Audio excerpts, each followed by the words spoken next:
Okay, Erev Tov, everybody. Now we can do an official welcome on behalf of Torah Motion and Amatai, our co-sponsors for this year's conference. I want to welcome everybody. It's really been 4 long years. It's hard to imagine since we've come together to do a live conference, and there is something special about coming. We've done over 1,500 classes on Zoom in the last few years, but it's not quite the same. And thank you. I know many of you. People tell me they see me on Zoom, but I see black boxes usually, but okay, that's the way it goes. Baruch Hashem, people like to, be quiet. And really, I want to welcome, and I think it's appropriate that this conference is taking place as we enter into Yom Yerushalayim, the holiday of the unity. We celebrate the unity of Yerushalayim, hopefully of the Jewish people, to come together and Rosh Chodesh, Kabbalat HaTorah, B'lei B'chad K'ish Echad. So it's really wonderful to see people who I haven't seen in 4 years and longer, and some new people I haven't seen. I want to welcome who came from Australia and to this conference. I'm not making this up. You want to raise your hands, rabbis? I think they're eating still. Here you are, from Melbourne and from Israel. And I want to give Sydney. I'm sorry, I've never been down under. Okay, so I apologize for that. And from Israel, I want to make a special welcome. Rochelle Turetsky is here from Israel, and we miss her husband, her late husband, but really it's a pleasure to welcome you back. I don't even see where you are exactly, but there you are. And we should have many happy occasions for all of us to come together and celebrate. And really, I want to thank the people on the Torah Motion side. First and foremost, of course, Ilana, who does so much work behind the scenes. For Rachel and Nessa, who's here, was upstairs at the checking you in. And I just want to, there's a lot of work that goes into all of this. And I want to thank all the people who help out. And Ahmad Habib, I guess, when we come to medical ethics, of course, is Dr. Lazer. He was the one we pushed to make this, do it live. And of course, he's the one year in and year out for 14 years, has designed the program, spoken to the speakers, organized all the topics. So I really want to give him a special yasher koach and invite him to introduce our speaker. Bakasha, Dr. Lazer.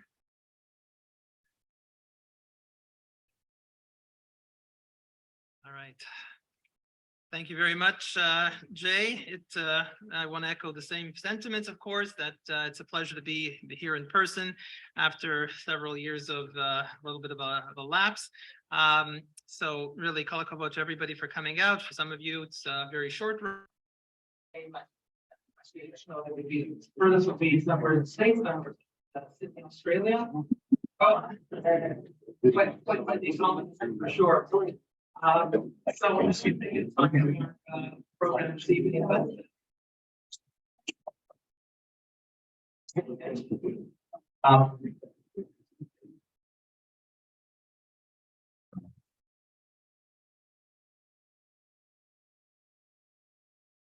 okay, so this one, what we thought about bringing it back to live in person.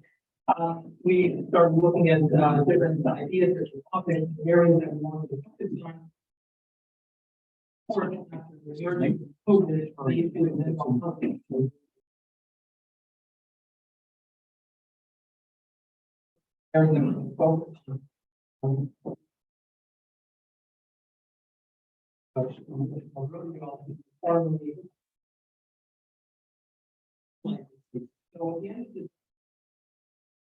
Be discussing many other areas in medical alone. You can wonder about the world-class speakers that we have.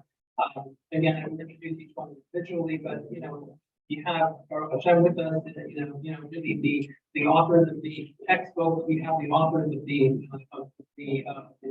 SPART that we use. They have people to shiur and lectures from.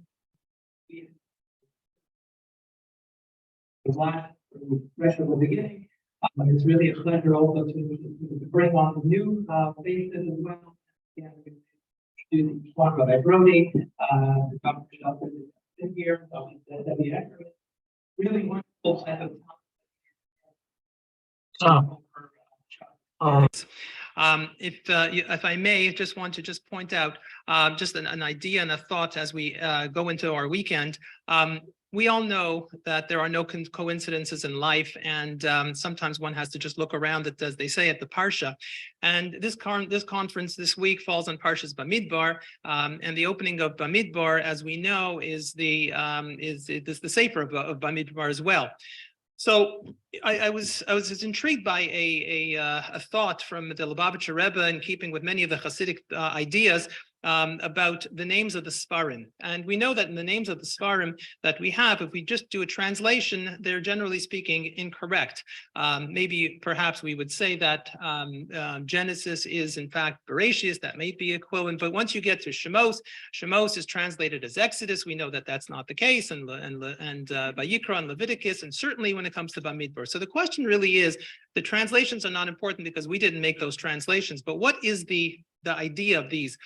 And it's a beautiful thought in that there is a progression in the Sfarim, in the names of the Sfarim, that begin with essentially Sefer Bamidbar, with Sefer Bereshis, which essentially, as we know, it's the story of the Kodesh Baruch Hu essentially creating a majestic kingdom, and Avraham Avinu and the children that follow it, and basically understand what this purpose of life is going to be.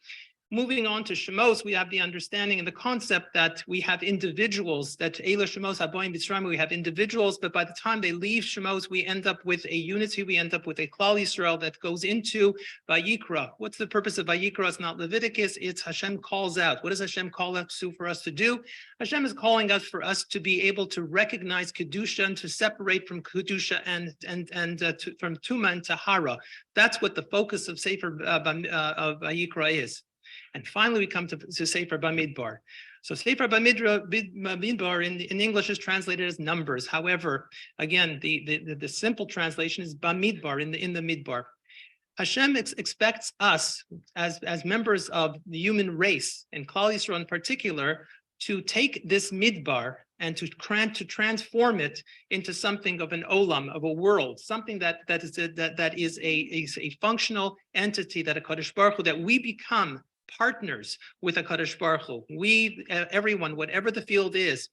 And that's the backdrop of this Shabbos. The backdrop of this Shabbos is that we are coming together to hear from Rabbanim, from Poskim, from experts, medical experts, and together we synthesize technology. We are going to be hearing about the wonders of the beginning of life. We're going to see how we're going to be able to use technology at the end of life. And we're going to bridge all of these different gaps. And all of these are in keeping with one theme together. We follow the guidance of our Rabbanim and our Poskim. We use the Torah as our map to move forward. And this is how we transform the Midbar, the desert, ultimately into an oasis. That is really the purpose of Klal Yisrael and all of humanity, is to be partners, as we say, Asher Bar Lakim Lasos, that Hashem, that we are partners with the Kadosh Baruch Hu. So it's really a great pleasure to be here together, spending Shabbos together, hearing and trying to make that part of the world a little bit better, into that oasis. To begin our program this evening, it really gives me a tremendous pleasure, a schus, and an honor to once again call upon our first speaker, which will be Rabbi Avraham Steinberg. I've had the pleasure, as we know, he's been our guest here at our conference for 14 consecutive years. We do count the ones on Zoom, so if anybody is being technical and petty, but Baruch Hashem, it's been a pleasure. I probably can recite this by heart, but if I did, I would leave out, many of the different of the really the wonderful accolades. But I want to just summarize, because if in terms of Rabbi Steinberg, for those that don't know you, that don't know Rabbi Steinberg, he is now he's the head of the editorial board of the Talmudic Encyclopedia. He's the director of the Yad Avram Herzog. Clinically, he is a pediatric neurologist with a career at Shaarei Tzedek, still working in this. He is probably most famous because most of us around this room, knowing many of the people that I look around, have turned to his Sfarim, the Encyclopedia of Jewish Medical Ethics, translated into English by Fred Rosner, his newest volume, the Refuah Kahalacha, this is our go-to sparring. So this is what we use on a continuous and a regular basis. In Israel, he is chairman of more committees at the Knesset that one can think of. But again, he deals with the Moelim and makes sure that the committees for the Moelim are in order. He is the author of many of the Dying and Patients Acts. So many different things. The world that Rabbi Steinberg bridges is incredible in terms of how he's able to deal with, on one hand, he deals with a crowd that is in the providing us the Talmudic encyclopedia, and on the other hand, to deal with a Knesset and just seeing what's going on in Israel these days. Just the thought of that is already enough to make one wonder how you can do that. And on the side, he goes to visit the Pope every now and then. To be able to. So really a tremendous source and a privilege and a pleasure, Rabbi Avraham Steinberg.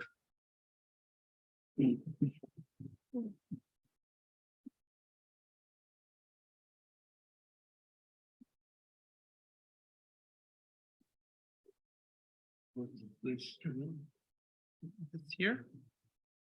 It's like, I think they're going to put it up.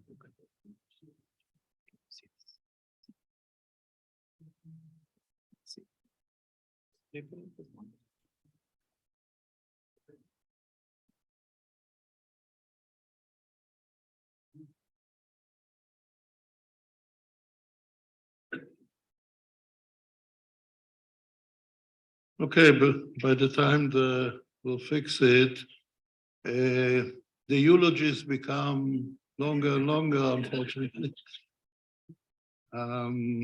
It's really a tremendous chus to be here at the Yad HaChazaka, the 14th conference. I think it's the longest lasting medical halacha conference that I'm aware of. Used to be in California, in San Francisco. It lasted 10 years, some were 5, 6 years. Now Chemed is starting. Hopefully they'll get to the same number and maybe more. But really this is, I think, the longest lasting, and Baruch Hashem, many familiar faces coming time and again, which proves that it is important. It gives some strength and knowledge for all of us who are in need of this field. So Yishar Koach to the people who do it, to Rabbi Kelman and his wife, to Dr. Friedman and his wife, to the staff and everyone that really is involved in doing this wonderful conference. So thank you, all of you. I am here on this lecture is actually a replacement of someone who has done it for many, many years, probably much better than I can do it, Dr. Eddie Reichman. I don't know why he didn't make it, but they made me his replacement. So I'll try in a little bit a different way than he used to do, although he did it excellently. So we are talking about challenging ethical problems in the past year. I don't know if it will be exactly the year or a little more or less, but I chose a few topics and you'll tell me when I stop because I can go on and on. The issues were very interesting. Which one is moving?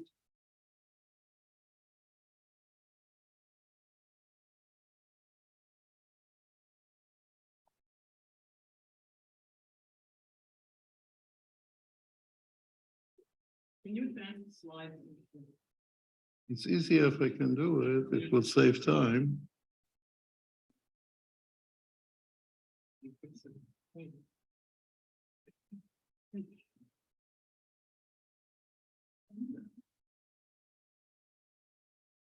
So which one is moving? He's moving?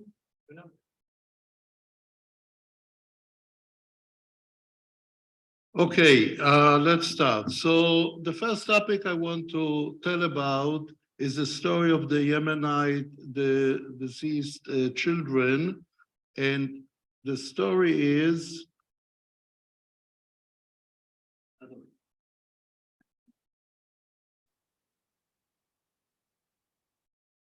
okay, everyone saw it, everyone witnessed it.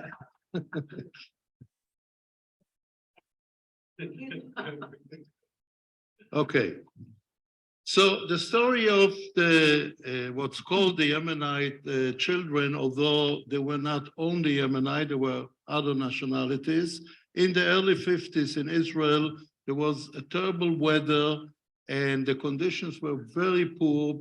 Those Olim Chadashim lived in tents and in very poor conditions, and many of their children became sick, were admitted to hospitals, and the parents never saw them again.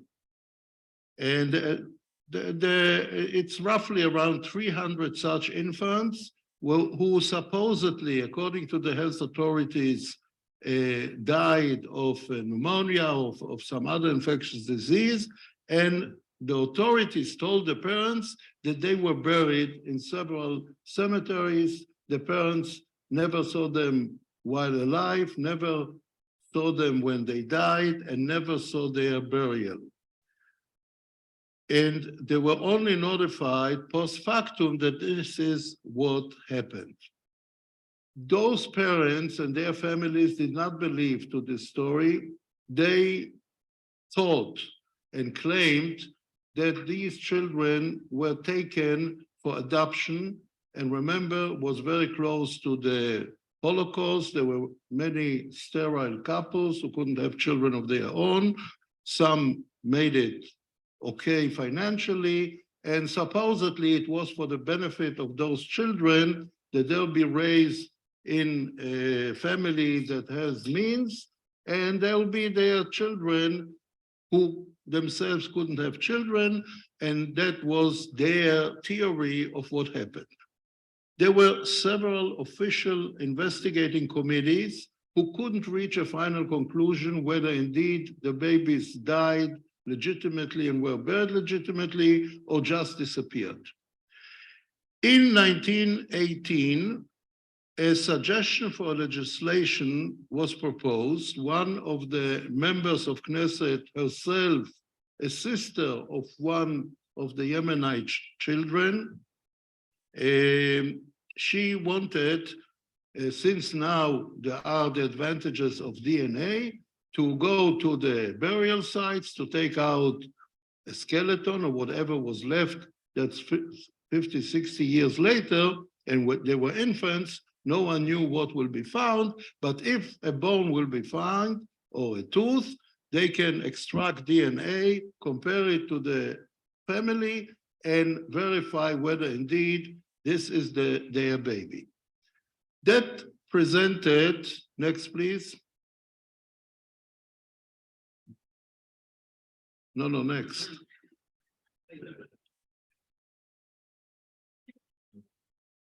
You need to give me a few more minutes. That presented some difficult halachic shilas, because if indeed the babies were buried there, so the procedure would be to open the grave, take parts of the dead, which probably will be only bones if at all, and transferring the skeleton or whatever bones are found to a special lab that knows how to extract DNA. And all these three manipulations have the prohibition of Cherdat Adin and Nivul Hamet, and Nivul Hamet is even the Oraisa, and therefore it poses a question. Secondly, those parts of the bone that will be taken to extract the DNA will obviously not be buried again. And if they are not buried, then there is a bitul of kevura. There were also some technical problems. There are many, but I'll just explain two of them. One is that in those days, they didn't bury the way, even in Israel, they bury. Here in America, people are buried in caskets, so you can take out the casket and look if there are bones. In Israel, people are buried straight in the earth without a casket, but they are buried in a grave that is surrounded by stone and covered with a stone so that it can be preserved. In those days, they just made a little hole in the earth, put the body in, cover the body, and that was the burial. Now, it turned out that if a sign was put above such a baby that was buried, and it says, let's say, Leah, with time, the earth moved, and with it moved the body. So what is under Leah could be Moshe from the next grave that moved in here, and Leah actually is in a different grave already. And also, several, if not many, were buried together. If they died at the same time, they made one hole and they put several bodies there. So how do you know which skeleton belongs to who, even if there is a sign? So that's a technical problem, both that it moves or that there are more than one. Next. So, next. So, this member of Knesset, before proposing the legislation, came to the chief rabbis and asked to discuss the matter from a halachic point of view, and if it's okay, she'll proceed with the legislation. In the chief rabbinate, there is a special committee which is called Avodah Lichvod Hamet, and I have the honor to be a member, and this came before our committee. And I was asked by the members to write the draft of the responsa. And what we found out was that indeed, opening a grave and taking out parts of the dead per se is a nivul hamet and it has cherdas hadin.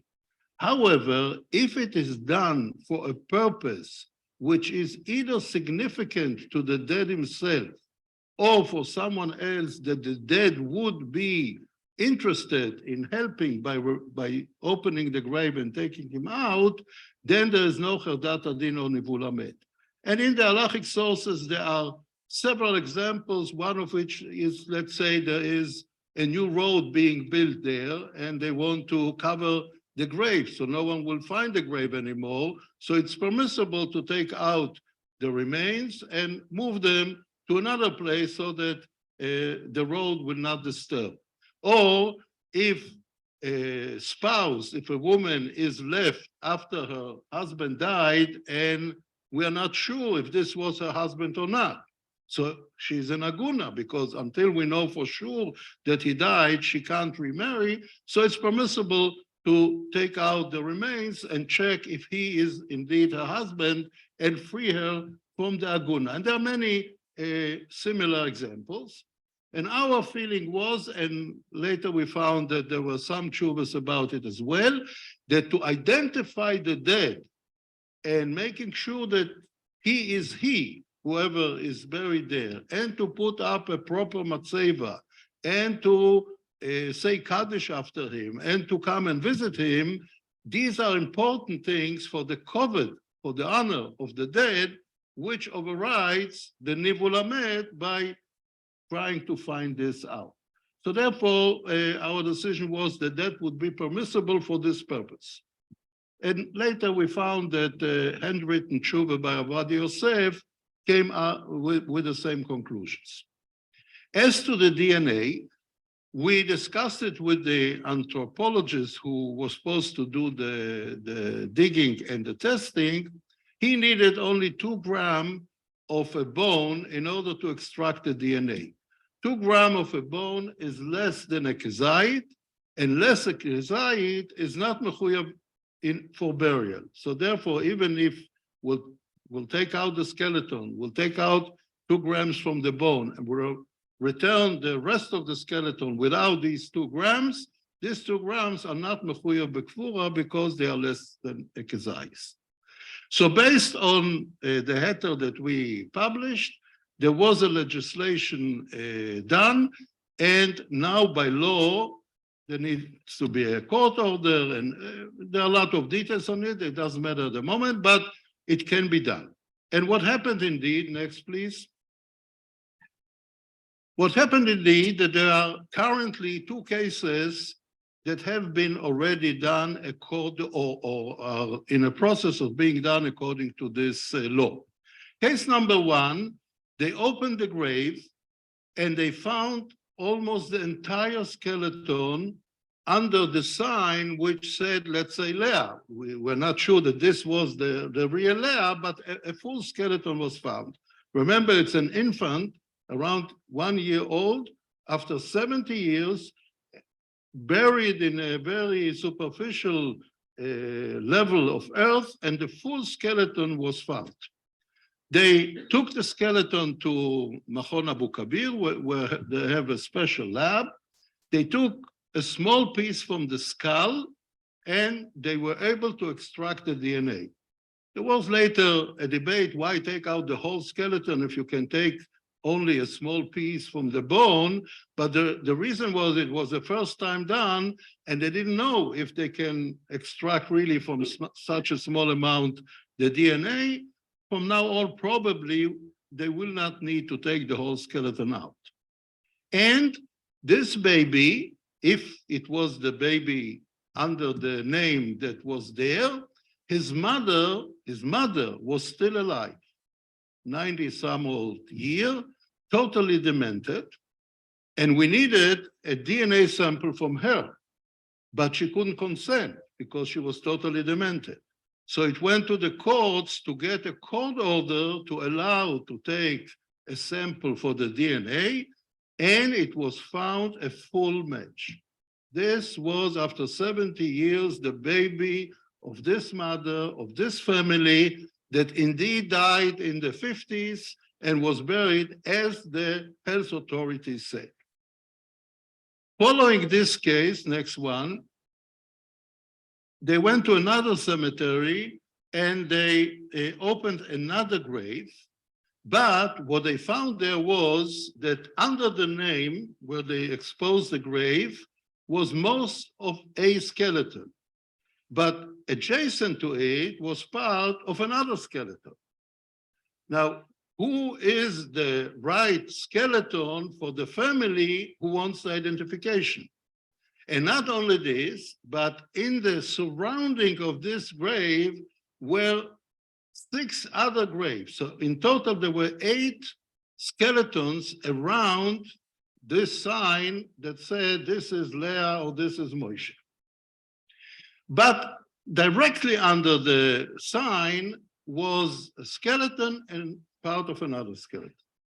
So they didn't proceed with doing it because according to the legislation, if more than one skeleton is found in one grave, you need the consent of all the partners of this grave, because maybe a certain family doesn't want it, and you can't take out from the grave a part of someone who doesn't want to do it.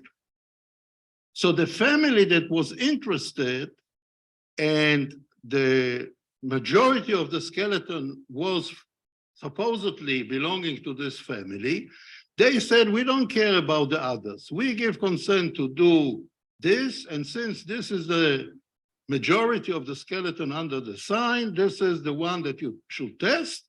If it will turn out that it doesn't belong to us, then test the other one who is only partially. And if this one works, test the other. That we thought was inappropriate. There was in the committee a minority-majority opinion, and I'll disclose to you, I was the minority opinion that said that at least you need a consent from the other one that you expose. You already exposed it. You have to find the parent, supposedly parent of this skeleton, and get the consent. My other colleagues disagreed with me and said, we don't need to ask consent from the others. This is the family that asks, let's give it. And the idea behind their opinion was that we need time to find out who is the other parent, where does he live. Until we'll get their consent, this family is suffering. They already made up their mind and they won't. But on the other hand, if this won't be their skeleton, we are taking from a family that we don't know if they agree. So it went to the court because we weren't unanimous, and the court agreed with me. It doesn't mean that I was right, just that the court thought that this was the right way. And now it's pending to find the other one, the other family, and if the other family will consent, either both will be checked against both families, or only one, whoever will want it, and it will be interesting to see if the second case works well as the first one. So that was one issue that happened recently. Next. Another issue that was discussed in the previous Knesset, and the previous Knesset, you know, is every 2 weeks there's another Knesset. So that was one of the previous ones. There was a debate, there is ongoing debate in Israeli society, especially regarding single soldiers who die. And as you know, we can obtain semen after death. Within 36, 48, maybe even 72 hours after death, there are ways to obtain the semen from the deceased. Thank you. Okay. There are two techniques to do it. One is to stimulate the area electrically, and that produces the semen, and the other one is to do a testicular biopsy and look for semen in the testicle. And the question that came up is, are we allowed to obtain semen from soldiers who did such a great mission? They died for the sake of us, and we should do something that is possible to give them zecher after death. Next one. So a proposal to the Knesset came up that there should be a law that allows either electric stimulation or testicular biopsy within the limits that it's still possible. And the debate was, should it be only for soldiers or for any person who dies, and maybe he would have wanted children. Why soldiers more than non-soldiers? And what I argued in the Knesset was that when you say soldier, who do you mean? It can be a combat soldier who really fought for us and died. But if it is a soldier that has uniform, but he sits in an office and he distributes salaries to the soldiers, how is it different than a bank clerk that sits in the bank and distributes salaries to people? Why a soldier, just because he has a uniform, should be distinguished differently? And the final proposal, it didn't pass yet, but the final proposal was really that we're not talking only about soldiers, we're talking about anyone that can be obtained semen from him, and he can have a child after he died. The other issue was, should it be a married person who didn't have children yet, or can it be a single person that certainly doesn't have yet children? And the idea behind it is, how do we know that this person would like this procedure? If he is single, he didn't think about having a family at that stage, and maybe he just he's not interested, he wouldn't be interested. If he's married, the mere fact that he married is a sign, is a chazakah that he would like to have a family, have a offspring, and therefore that would make it easier. So married has an advantage over single, but is single excluded totally? We'll come to it in a minute. If he is married, so can the spouse veto the whole process and say, I personally don't want to be inseminated with a semen after death? Let's say I want to remarry, I don't want to have the burden of having a child from our previous husband. I loved him, everything was fine, but that's a burden that is not necessary. Or do we need only her consent or non-consent, but she doesn't have the power of veto? But if he is not married or the spouse is not interested, can the parents request it? And actually, this has happened several times in Israel, that parents wanted grandchildren from their soldier who was killed or died, whatever. Do the parents have any stand in it? Can they override the spouse? Do they have to go with the spouse? And so on. And what happens if there are disagreements between the spouse, the father, and the mother? When we say parents, it's not always in agreement. Sometimes the father say, let him alone, he died, let him be buried and don't bother. And the mother said, I need a grandchild. I want from him a grandchild. So what happens then? Now, if there are disputes, or even without disputes, who is authorized to permit this procedure?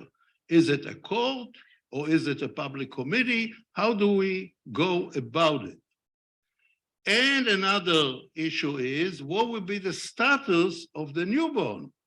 Here is someone who is born, not only, there are currently situations where a man is undergoing or is expected to undergo chemotherapy or radiotherapy, and we know that he will become sterile, and before he undergoes the treatment, we collect his semen, we freeze it, and if he survives, he can use the sperm in order to have children.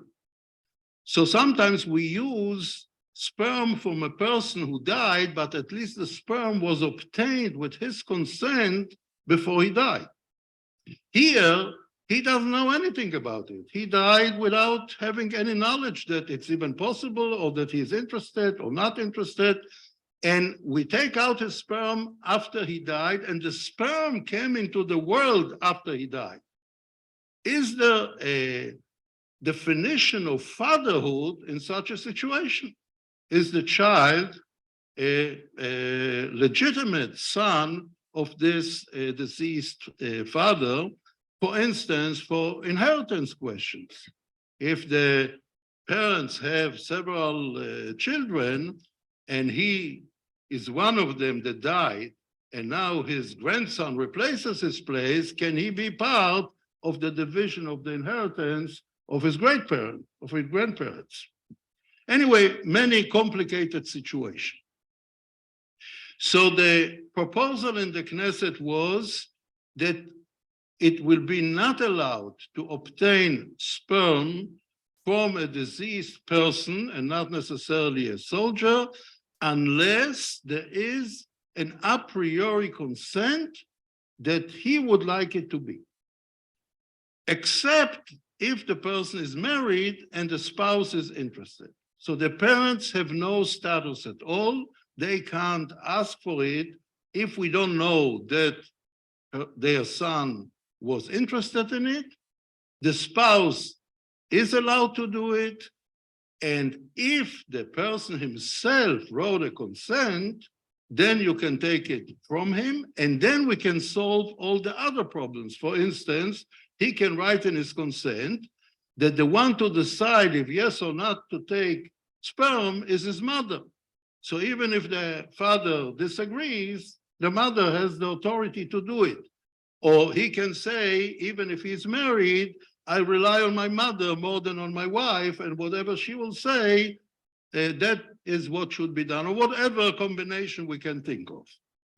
So the idea is that young people should be aware of this option, whether they are soldiers or none, and if they will be knowledgeable that this can be done, they can write such a consent, and that will be acceptable. I discussed it a few years ago before Rav Zalman Chemi Goldberg passed away, and he said that the only way to allow such a thing is for a married person who died with the consent of his wife, because that is a chazokah that he really wants it, because to get married, one of the purposes is to have a child, and that is similar to the concept of yibum. What happens in yibum? If someone dies without children, and he has a wife, then the wife needs to either marry the sibling or give a chalitza, because we assume that he would have wanted a child from this wife. So that chazoke has already roots in the Torah. Are we standing? Continue? Okay. So that is another issue that is ongoing. So maybe next year, Mi'at Hashem, when we'll discuss, maybe we'll have already the legislation, how it looks. Next. Let's skip it. This, I think, is easy. Let's skip it. Okay. Next. Next. Okay. Yeah, go back one. Now, this is a story that happened in Israel a few months ago, where by mistake, a fetus was implanted in a woman that is not the genetic mother of this fertilized egg. So what is the story? Next. The story was that in an IVF clinic, a fertilized egg was returned to a woman that was under fertility treatment. During pregnancy, and that was assumed that this is her fertilized egg in this clinic, like we do all the time. During pregnancy, a serious cardiac anomaly was detected in the fetus. There was an intrauterine surgery done, which was very unusual, very unique, and very complicated, and saved the fetus at that stage. But the physicians wanted to understand what was the basis for the cardiac anomaly of this fetus. And part of the investigation is to do genetic testing. Maybe it's a genetic disorder. And accidentally, they found out that genetically, the woman that carries this fetus couldn't be the genetic mother of this fetus, and her husband as well. So it was clear that by mistake, they took a fertilized egg from woman A and implanted it in this woman who is now pregnant with the baby. So the question was, what do we do in this situation? So what happened was that on the same day, there was another couple that also underwent an implantation. These two couples were treated for infertility, and the time came to do the implant, and the two women got on the same day the implant. So logically, they thought that there was a switch between the two. So now one woman is carrying the fertilized egg from the other woman and vice versa between the two of them. So there was a court order to test the DNA of the second couple on the same day and see if they are the genetic parents. And it turned out negative. That was not the mistake wasn't between the two. At the same time, there were 22 other couples that underwent fertility treatments. There were fertilized eggs of 22 other couples. Obviously, we're talking about many fertilized eggs because each couple has 10, 15 fertilized eggs times 22. This was the pool on that day in the lab, and all 22 couples wanted to be tested against the fetus to see if they are the genetic parents. In the meantime, there was a court order back and forth, and like you know, in the court, it takes a lot of time. The fetus didn't wait for the court, and he was born. Now we have a baby born. It was a female baby with her cardiac defect. And court discussions went on. In the meantime, the baby needed an urgent cardiac surgery to correct finally the defect. They did some procedure intrauterine, but it wasn't a final procedure. So the baby underwent the surgery, was complicated. The nurturing couple, the mother who, whether she is the mother or not, but she carried all the burden and was with the baby and so on. So that was at that stage. Next. So what are the dilemmas at this stage?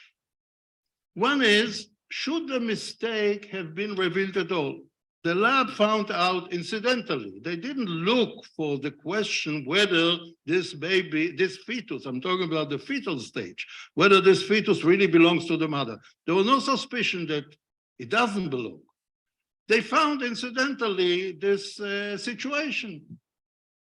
Do they have an obligation to tell it? Now it works? Thank you. Do they have an obligation to reveal it? Next one. Do they have the obligation? I can do it myself, I see. Oh, thank you. That's what I'm here for. That's, you came from Israel for a good purpose. Okay.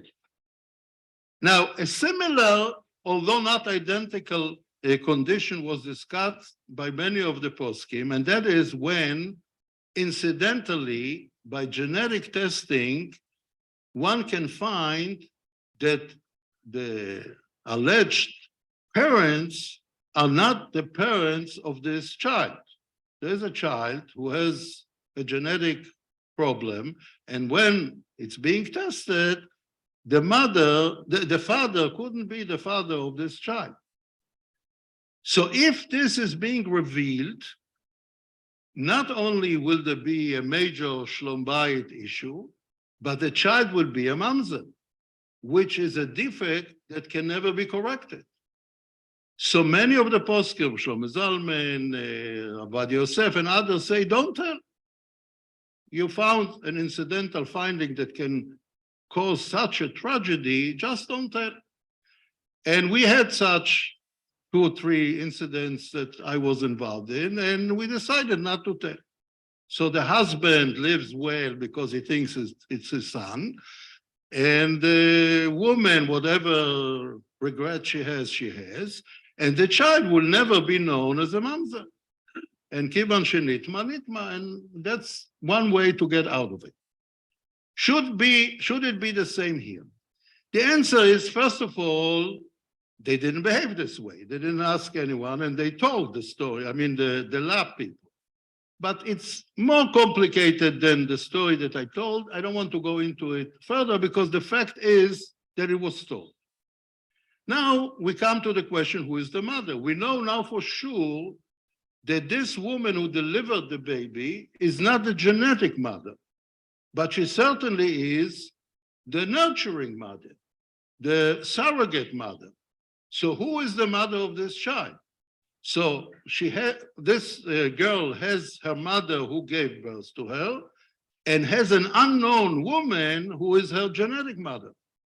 So how do we deal with this? And then this comes back to all questions of egg donations or surrogacy, that we come to this shaila, who is the mother when motherhood is divided between 2 women, and Shlomo Zalman and Rabbi Yashiv decided that we can't decide on it. There's not enough sources to decide who is the mother in such a situation, and therefore we look at both women as mothers lechumra. But in this case, it's only the surrogate mother who is a mother lechumra, because we don't know who the genetic mother is. The other issue is that certainly the husband is not the father. He has nothing to do with this child. He didn't carry the pregnancy, obviously, and he didn't give the sperm. The sperm came from another couple. So he has nothing to do with this child. He is like an adopting father who has nothing to do directly with the child. The fourth issue is, let's say we find the genetic mother. What now? Now this child underwent a significant surgery intrauterine, underwent a significant surgery after she was born. She is being raised by this couple who loves the child and knows that it's not their genetic child, but they want to keep the child. And let's say in 5-6 years after all the court the discussions will finish, someone will pop up that she is the genetic mother. Would it make any sense for the best interest of the child to remove the child from this loving parents to another parents who we don't know who they are and how they will treat the child and what connection they'll have with the child? It seems to be that will be wrong. So the question is, should they look further for the genetic mother or parents? Now what? Oops. You know it's finishing almost. Okay. So what happened? That the challenging couples went to the court and asked to continue to test them against the child and find out who the genetic parents are. But only 6 out of the 22 couples requested a follow-up court order to do the testing towards themselves, and the court ruled, the district court ruled that the testing should go on. The mother the surrogate mother appealed to the Supreme Court. There were 3 judges, and 2 out of the 3 turned over the district court decision and said that no further testing should be done because, and they talked about the legal aspect, the purely legal aspect. I happen to agree with them from an ethical and halachic point of view, but in the Israeli law, if there is a request to do genetic testing for family purposes, to know who belongs to who, it has to be done by consent of the parent, of the person who has the information or who holds the child. If it is not by their consent, which was the case here, the parents that gave birth to the child refused to the further testings, you can only compel the testings if it's reasonable to find out that there is another parent. They calculated, and I admit I didn't understand the calculation, but the Supreme Court calculated that the 6 couples out of the 22, the chance of one of the 6 is only 4.5% that they'll be found to be the parents. That, said the 2 out of the 3 judges, is not a reasonable chance that they are the parents. And therefore, since the surrogate parent refuses to do the testing should not be done. And just recently, these 6 couples appealed against the Supreme Court ruling by 3 judges, and they wanted 7 judges to rule on the matter. And sometimes it's done, but just a few weeks ago, the president of the Supreme Court rejected it. She said it's not a very fundamental issue, it's a specific issue, and therefore there is no further testing, and that's the end of the story in this case. Halachically, I would say that the best interest of the child anyway would be to stay with this couple, and the surrogate mother underwent so much problems, and the bonding with the child is so strong that it would make no sense that anyone else who will maybe be discovered as a genetic parent should take over the child. And therefore, I think that what the Supreme Court ruled was the right decision. Okay, thank you.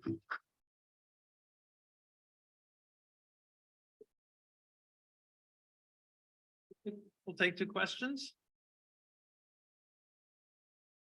Hashi? Questions for that You what? Right. So at the moment, luckily or not, you can't obtain eggs post-mortem. So it's a technical problem. If it will be able to be done, then it probably will be the same thing. But at the moment, the discussion is only on sperm because technically that's what we can do. Second question, sorry. among favorites. But what about the question of is this child female and male in the future? Whether it may come from the same sperm? Right. So that is a general question on any sperm donation. If it is very few and statistically it's almost impossible to happen, then we don't relate to it. If it is statistically possible, as it used to be in Israel, that a sperm donor, usually a young student who wants some extra money, goes and donates one time after the other, and it can be 100 donations, out of which there may be 1,000 females have children, and all are brothers from the same father. That created a serious problem. It took some time to the Ministry of Health to realize it. I had a big fight with them, but finally they accepted, and they said that one can donate only 10 samples in his lifetime. 10 samples, let's say, even if it's a few women who get pregnant from it, in 10 million people, probably the chance that they'll meet is very slim. However, they didn't think to the end, and they didn't do a central registry. So what happened was that a fellow comes to Hadassah. By the 10th time, Hadassah said, no more. He said, okay. He goes to Tel HaShomer and he starts from the beginning because they don't know that he gave already. So it took another while to have a central registry, and now it's settled. Thank you. There's someone else? Or? Okay. Just very quick question. In the first case of the younger two, when the mother was prevented, how did you get consent in that case? No, it was a court order. It's just by court order. Right.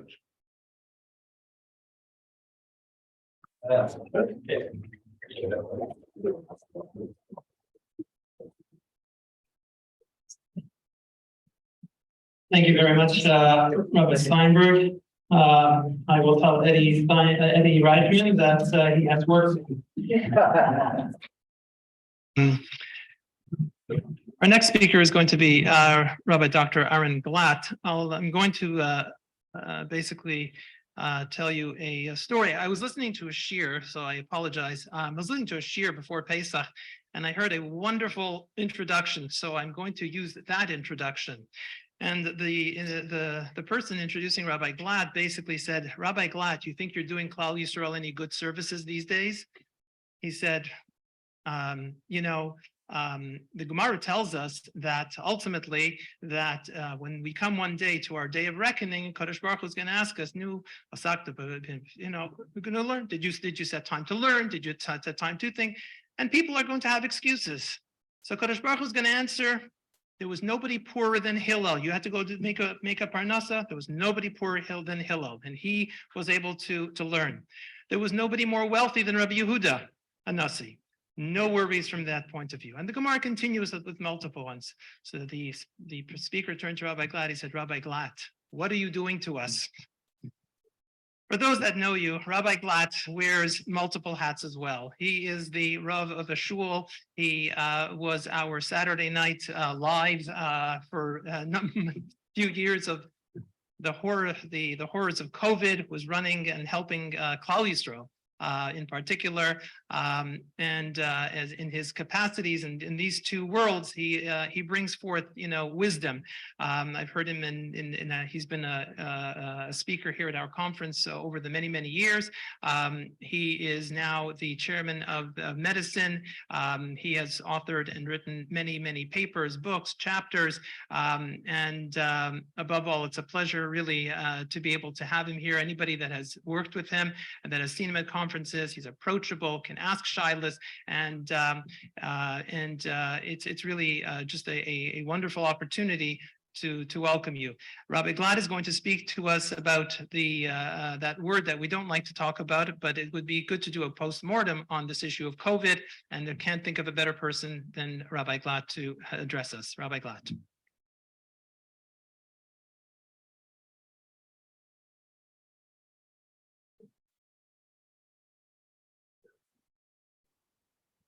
Thank you very much, Lazer. It's always a pleasure and an honor to be here for such a wonderful conference as by Dr. Steinberg mentioned, and it's an honor and a pleasure always to be with you by Dr. Steinberg. One of the conferences I had the pleasure of really giving you a hesped because it was one of the years you were honored, and I had to give Baruch Hashem the zchus to give the talk about you. So Baruch Hashem, it's an honor to know you, Rabbi Kelman, Rebbetzin Kelman, and Lazer and Shana, and all the Torah in Motion staff that we've gotten to know and love over the years. It's a real pleasure and honor to be here.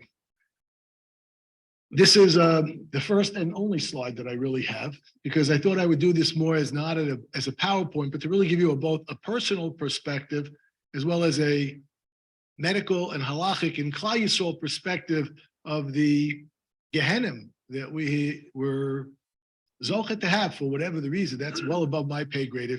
If you're asking, why did this happen? I don't know. I will explain to you what happened, but I don't know why it happened. And then the next slide is a required slide. I can move it.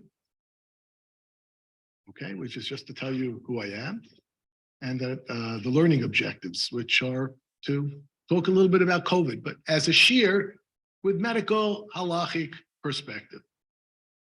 So I think I have the zechus of having given the first both medical and halachic shir separately, and then together on COVID.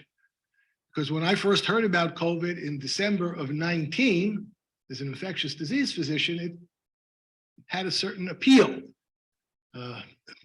God has a sense of humor.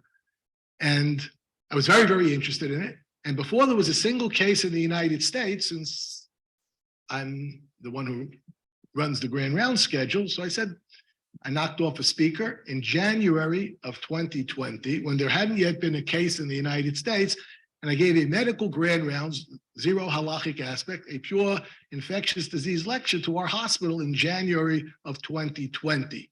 And I remember putting up a slide, because I had the chance to be here in Toronto, invited by Rabbi Kelman back in 2003 when SARS unfortunately hit Toronto. And I put up a slide comparing, we didn't call it then SARS-1 and SARS-2, but I pointed out similarities and differences between these two viruses with zero cases in the United States at that point in time, and tried to imagine what this could mean for the world and certainly the United States.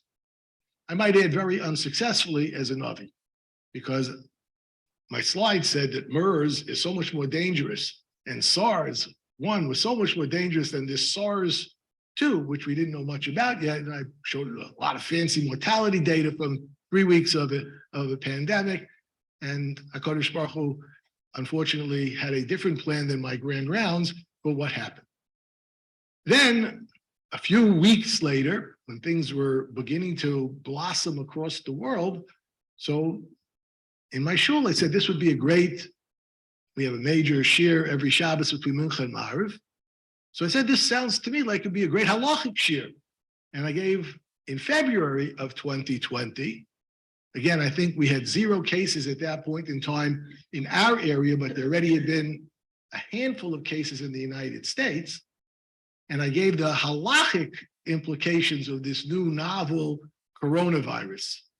And that was, to my knowledge, obviously the first time that I had heard anybody speak about it, including myself. And it was still a very, very novel and unknown entity. And unfortunately, Nebuch, and I say that with great, great sadness, because we know we have members of our community here, Alav Shalom, that passed away. We had several doctors that had been at some of these medical ethic conferences that aren't with us, and a tremendous tragedy. And all of us have friends, colleagues, family members, people in our community that Nebuch passed away. So I would like to give you my personal perspective on this, what we can learn from this from a Klal Yisrael point of view, highs and lows, and to talk about what happened, both from a personal point of view, but as well from a tzibur point of view. And once we had, unfortunately, begun to realize the seriousness of this issue. So all the Rabbanim in my community got together. And this was right around Purim of that year. And the exact date, my wife always reminds me of these things. So March 13th was the Thursday night. The 12th was a Wednesday night. 12th was a Thursday? Okay. So it was the Wednesday and Thursday right after Purim. And on Wednesday night, we had 40, 50 Rabbanim in our community gathered together. And I presented what I thought were the medical as well as some halachic facts at that time. We had three great Gedolei HaPoskim with us, as all of the community Rabbanim from surrounding areas were there. We had our Hershel Shechter Shlita, Rav Mordechai Willig Shlita, Rav David Cohen Shlita, and we presented to them the information as to what we should do. All the shuls were open at that point in time. All of the normal things were going on in communities, kiddushes, weddings, all the sorts of things that Baruch Hashem are so beautiful to have. Needless to say, everybody was gathering. There was no mass, there was no distancing. It wasn't a Havamina. We didn't have a single case yet at that point in time in Nassau County. Only Nebuch, a few weeks earlier, they started having cases in the New York metropolitan area. And the question was raised what we should do. And based upon the medical presentation, the halachic understanding of what our risks were, so the poskim at that point decided that we were not going to close. So on Wednesday night, wasn't unanimous amongst all the Rabbanim, but the psak from our quote based in of three Gedolim, as well as the Gestalt from the community Rabbanim, many of who were Gedolim in their own rights, was not to close. And on Thursday night, I had, again, multiple conversations individually with Rav Shachter Shlita and Rav Mordechai Willig Shlita as to what we should do. And I still felt that medically, we didn't have our first case yet. There were no cases. And to close everything down based upon no cases, but just really hearsay as to what was going on elsewhere was a difficult thing to do. And you really were talking about massive changes in Jewish life. And then the next morning, early in the morning, I got notification that unfortunately we now were having cases in the hospital. And they didn't just have one case. There was really a mini explosion overnight in terms of recognizing that we had a serious problem in the hospital. And when I went to shul that morning, all I could hear in shul was people coughing. We had already, I had already put out a policy 3 weeks beforehand that if anybody has any symptoms, it's also for them to come to shul. With the haskama of Rav Shachter Shlita and Rav Willig Shlita. And in my neighborhood, those are the poskim amongst all the Rabbanim, or many, many of the Rabbanim. And we were telling people, if you're sick, do not come to shul. It's also if you're daven tefillah b'tzibur. You have no right to do so. And I remember sitting there in shul during some of the quieter parts of davening, and all I could hear was people coughing. And immediately after davening, I hadn't taken off my tefillah. I called up Rabbi Willig Shlita, my Rebbe in Movhug, and I said, Rebbe, we have to close everything down. I think there's real sakonis nefashos. And the Rebbe said, if that's what you think, that's what we're going to do. And Baruch Hashem, everybody closed down that Friday morning. All the Rabbanim, we sent out a message. I would say 95 to 98% of the shuls in the 5 towns area and in the surrounding area closed. And shortly afterwards, unfortunately, the entire country shut down. And unfortunately, every country eventually shut down because it was pure sakonas nefashos. And it was by far the most difficult decision I've ever had to make in my life. And I know Rabbi Willig Shlita got tremendous pushback from a lot of Rabbanim on why he was closing down, because Aaron Glatt saying much doesn't mean that much. For Willig, Rav Shachter say to close things down. So then everything closed down. And the same people, Rabbi Willig Shlita told me this himself, the same Rabbanim, Chashuva Rabbanim that had called him up originally and were upset with him, to use the term mildly. How dare you close everything down? Based on what? There really were very, very few cases at that point in time. And those same Rabbanim, many of them, Chashiv Rabbanim, Rabbi Willie told me, they called him up afterwards and said, how many lives were saved? Because that Shabbos, at least, people weren't in shul together. And Nebuch, again, I don't want to say this, it's so sad. How many people were nifta from this terrible, terrible machala? Worldwide, the estimated numbers from the WHO, probably at most, are a third off. That they're estimating 10 million people, it's probably closer to 25, 30 million people worldwide have died from COVID. And it's probably an underestimate because we have no way of knowing how many people didn't die directly of COVID, but died because they didn't seek medical care. How many people didn't want to go to a hospital, had a heart attack at home? That's just chest pain and didn't wake up the following morning. There's no way to estimate all of those numbers because the emergency rooms should have theoretically not seen a decrease in the number of heart attacks. What does that have to do with COVID? It shouldn't be less. But the numbers of all the other diseases dramatically decreased because I know our emergency room in our hospital was at one point in time 80 to 85% COVID. So granted, we didn't do elective surgery. Granted, we didn't take in anybody that absolutely didn't need to be in the hospital, but Rahman al-Islam, strokes, cancer, heart attacks, all sorts of other machalas, many of them probably went underdiagnosed, underrecognized, and people died. They died of COVID. No, they didn't necessarily die of COVID. They may have had COVID, but they didn't necessarily die of COVID. So I suspect that the numbers that are thrown out there in the tens of millions are probably underestimates, and probably at least 25, if not more, million people have died of COVID, which again, I think, unfortunately, is in part due to people not always following what the Gedolei HaPoskim and the Gedolei HaMumchim, the experts. And this is a problem, but it wasn't a problem right away. I want to tell you again, personal experiences. So this was the world that I lived in. I live in many different worlds. I have a smicha from the Shevet HaLevi's grandson, Sat Maariv Dayan, and I am also a member of B'nai Akiva. I'm also a member of Aguda, a member of the Igud. So I fit in with nobody and everybody, or I try to, because I don't like the fact that people are labeled based upon what color yarmulke they wear or don't wear, what color hat they wear or do wear, don't wear. These things are unimportant. The only thing that I was ever taught was if you're Shomer Torah mitzvahs, that's all that counts. And that's why I'm so happy to give this talk on Yom Yerushalayim.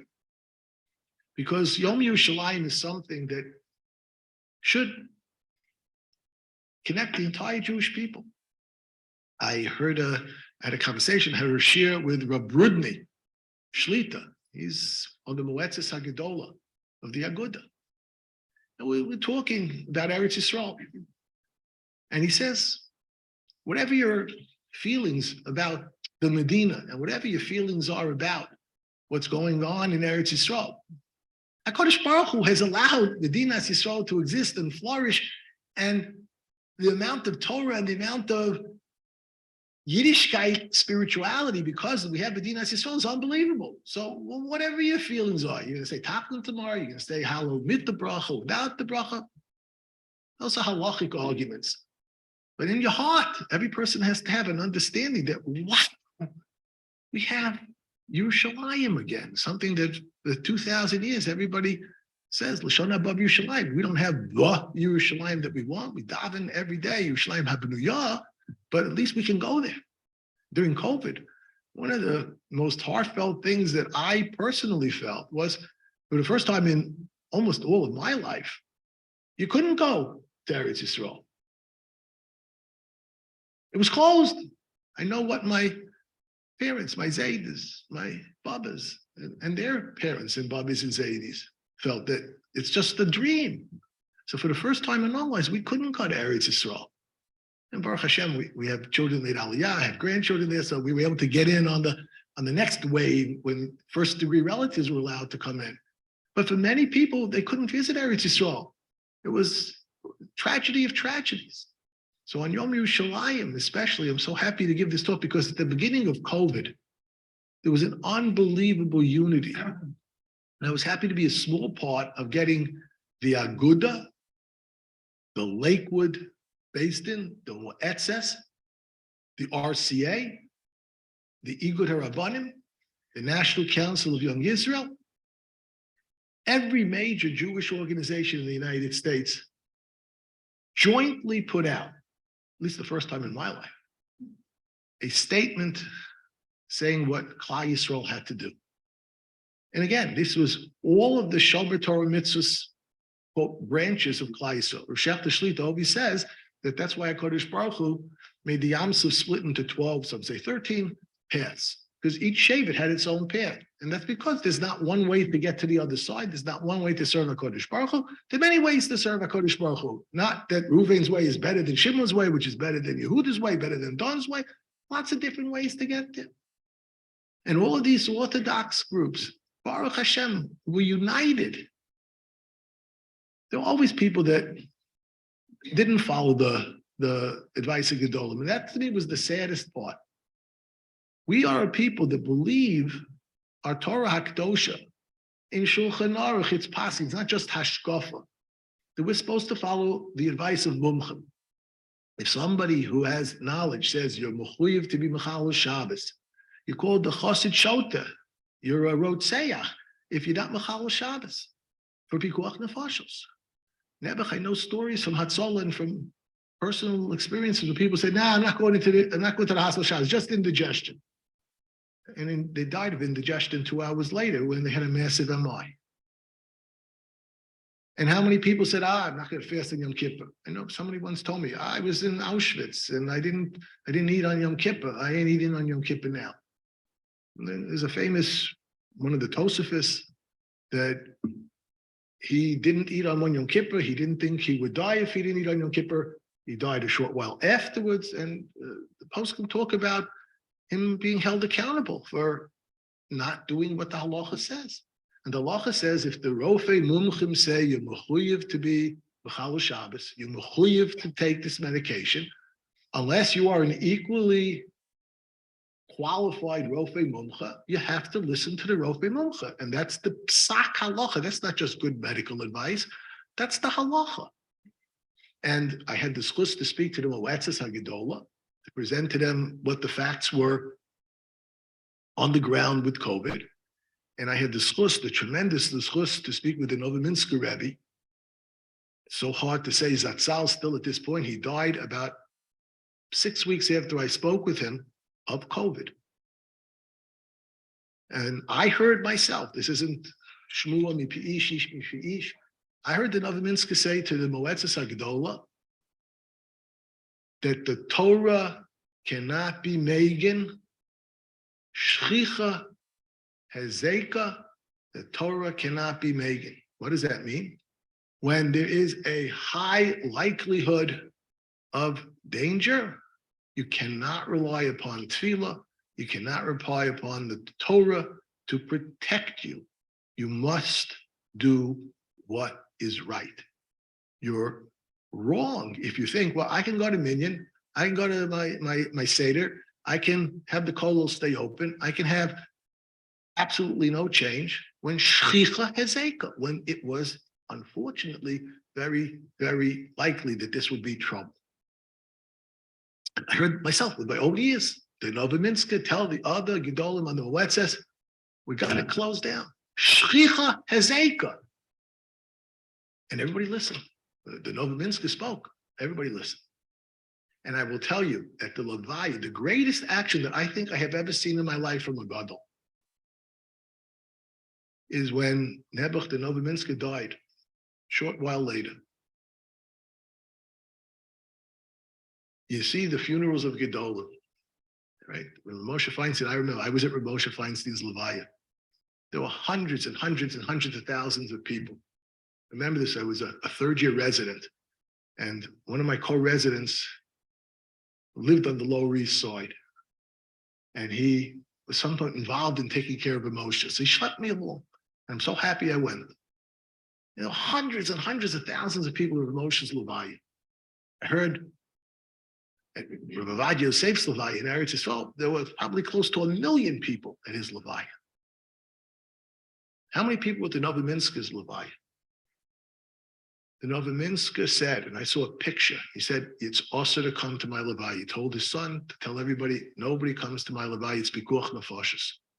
And I saw a picture of the Kvura. I don't know if there was a minion there. There was a handful of people. That's a God. That's a God. In my opinion, that was one of the greatest acts of godless that I've seen, when he understood that if people come to give Kavod Torah to him, it's a death sentence potentially. And he said, nobody's allowed to come to my Levi. That's the psak of a gadol based upon the medical experts. And it's critically important for us to understand that that's the way halacha works. You ask the experts, you follow their advice. And that's what Klal Yisrael did. But then unfortunately, and I don't know why, all of a sudden, everybody became an infectious disease expert. I can tell you right now, about half the positions in the United States in infectious diseases are unfilled. I don't know why. They should just go out to the street. And there's plenty of infectious disease people out there. Everybody became a mumcha. One of my favorite slides is I have a picture of somebody who's having difficulty doing his 5th grader's child's homework in math. He says, yeah, but I'm an infectious disease expert. And all of a sudden, unfortunately, this creeped into halacha, because you had people with the name rabbi in front of them, and people sometimes even with the name doctor in front of them, that didn't have a clue as to what the medical facts are, and therefore couldn't paskin correctly. Lenny Estati, I'm sorry, they're just not paskin correctly if you don't know the facts. Remember, a Shach the Shlita would say over the Ravs, Yoshev Soloveitchik, I've said this story over a number of times. If you've heard it again, please forgive me, because it's such a powerful story. That in the days when they started having the watches, that if you moved your hand, so the watch wound, great technology. So somebody asked the Rav, Shechter told over this story, he was there. Somebody asked the Rav, are you allowed to use such a watch on Shabbos?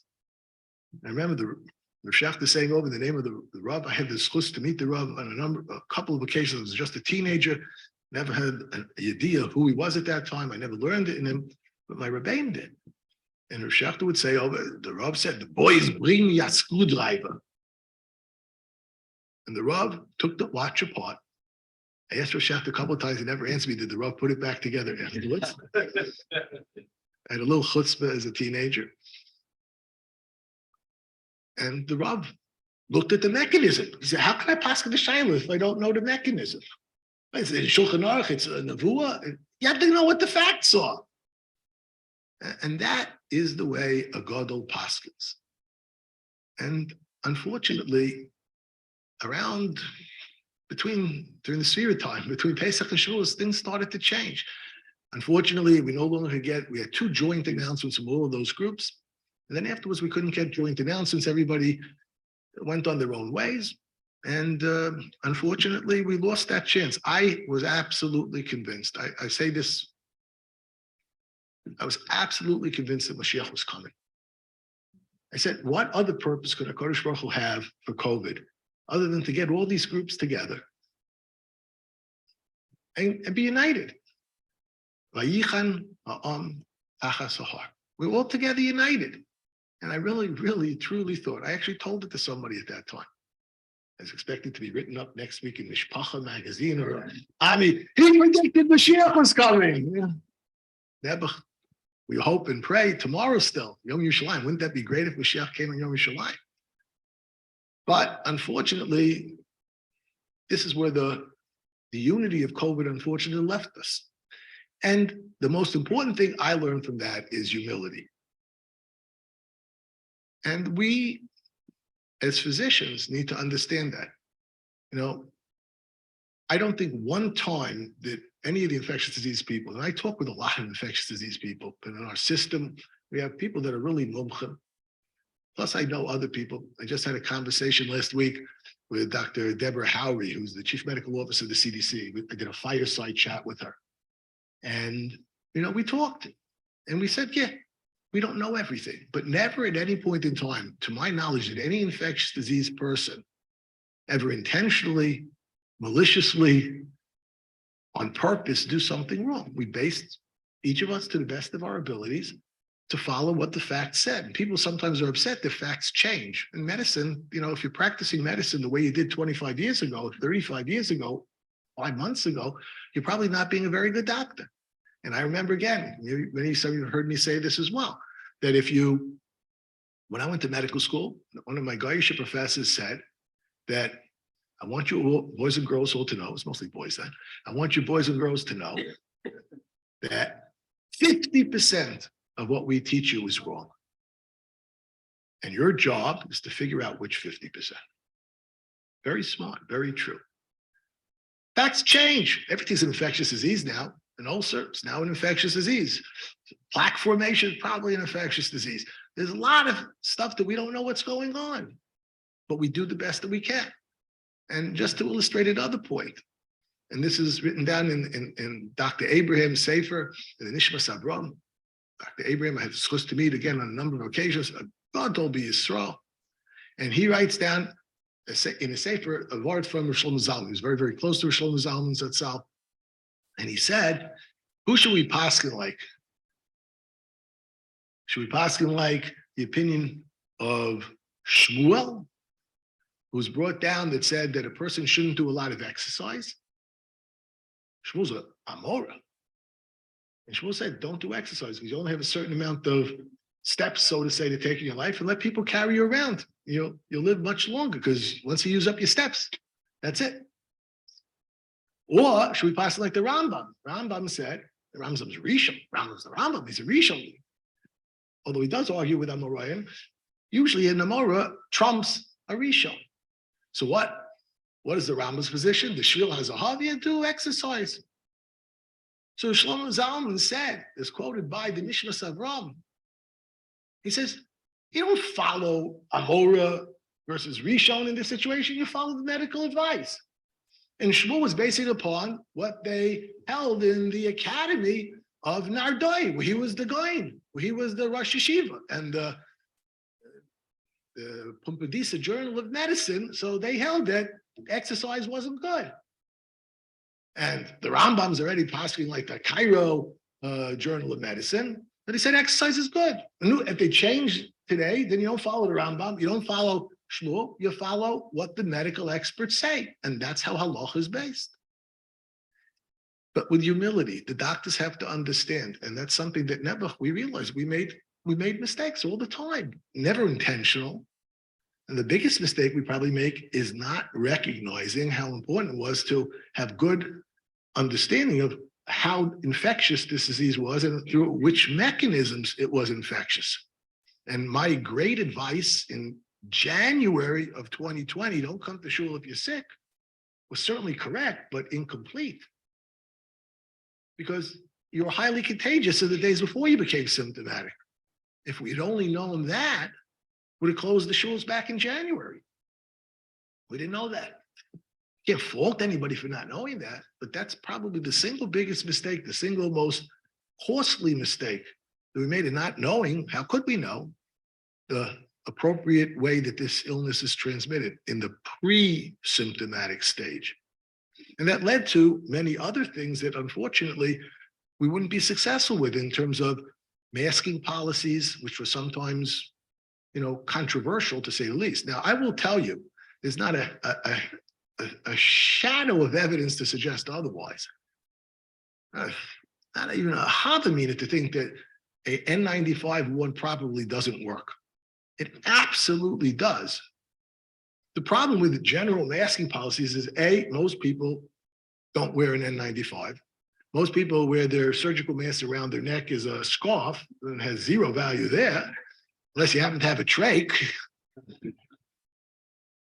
And if everybody's not doing it, it diminishes its value. Even then, these masking policies probably saved lives, but nowhere near as much as we were hoping for. And the other biggest mistake that I wish I could go back in time and correct, is that probably outdoor minyanim probably could have continued throughout. The one thing I regret is that we stopped all minyanim. Whereas I think outdoor minyanim would have been safe even in the heart of the epidemic, because HaKadosh Baruch Hu made a better filtration system than any HEP filters that we have, or any 14 and 15 MERS filters. The outside atmosphere is a great way to stop the dissemination of illness, and probably spacing people and having outdoor minyanim probably would have been a very, very safe thing to do. You look back and you say, well, if we had known, but we didn't know. And I think we did an unbelievably good job, and the vaccines have probably saved tens of millions of lives worldwide. And it's very painful sometimes to see such fighting in Klal Yisrael for the vaccines. All the Rabbanim in my community made a video about the importance of getting vaccinated, which, again, every single Rav I discussed this with said at least you should get vaccinated. Some said it's a chiyuv to get vaccinated, but not one Rav, Gadol B'Yisrael, that I spoke with in any way suggested that you should not get vaccinated. Rav Shmuel Kamenetsky, may be well, Shlita, stated, follow your doctor's advice. Shlomo Kamenetsky is not known as being a gadol that is in favor of vaccinations in general. He said, follow your doctor's advice. That was the least enthusiastic gadol's response. Follow your doctor's advice.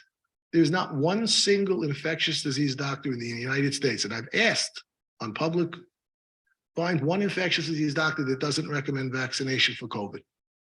And you, unfortunately, have people that don't have that knowledge that are recommending not to vaccinate. We have, unfortunately, people that are putting out videos, people putting out advertisements saying that there are treatments. This is published in many Jewish newspapers. Unfortunately, maybe you've seen it. There are now treatments available to detoxify you in case you got vaccinated, so you'll be eligible to have a shidduch. I wish I was making this up. I wish I was making this up. And this is unfortunately the period in Klal Yisrael and the going away from what Shulchan Aruch tells us we have to do. The highlight, and I'll close with this, of my professional involvement with COVID was when President Biden invited me to the White House to light the menorah in recognition of some of the things we had done. The low light of my COVID perspective is getting death threats and having to go to the police. And the death threats were written, you're a rotseach, in those words, not that you're a murderer, you're a rotseach, and that you're a Nazi. My mother, Aleh Shalom, who was an Auschwitz survivor, to call me a Nazi because I advocated a vaccine. You don't want to take the vaccine? Don't take the vaccine. I didn't make money off the vaccine. While I was on Saturday Night Live, they did not pay me the salary that the Saturday Night Live people got. I don't know what they get, but I didn't get that money. People were giving honest medical advice, and it's a shame. And this was the most difficult part of COVID, the lack of achdus in Klal Yisrael. So I'll conclude with a story about my mother, because it's Yom Yerushalayim. My mother had a very difficult, hard life. She was an Auschwitz survivor. Her entire family was destroyed, killed, murdered in one day by the Nazis. She had one sister that survived the war with her, and she buried her nebuch in Bergen-Belsen right after the war ended. She died of typhus, probably. My mother was on the first Chever Kaddish of Bergen-Belsen. When they liberated the camp, she asked for a shovel. That's all she wanted. She wanted food, she wanted anything. She wanted a shovel to bury her sister. Shem Yimkom Dama. So I want to tell you what happened in 1967 when I came home from school as a little boy. And I see my mother sitting on the stoop with a smile on her face. Now, my mom was the most wonderful person in the world, the strongest person I know. I never saw her with a smile on her face. Not once do I recall seeing my mom in my youth with a smile on her face. Tough as nails, but not a smile on her face. And she had the most unbelievable smile, huge, lit up this room. I remember this like it was yesterday. I was 9 years old coming home from school. And she's sitting on the stoop of our apartment building, waiting for me to get off the school bus. And I see her, I go up to her, Mom, what happened? No, I was 9 years old, but I was enough to realize something was going on. Huge smile on her face. And it will never leave my mind. I remember it like it was yesterday. My mom said, Yerushalayim is ours. Yerushalayim is ours. The unity of Klal Yisrael. That's how we'll get the Beis HaMikdash back. I really think we came this close in COVID. Let's hope it doesn't take another pandemic to have us rebuild the Beis HaMikdash. Thank you for listening.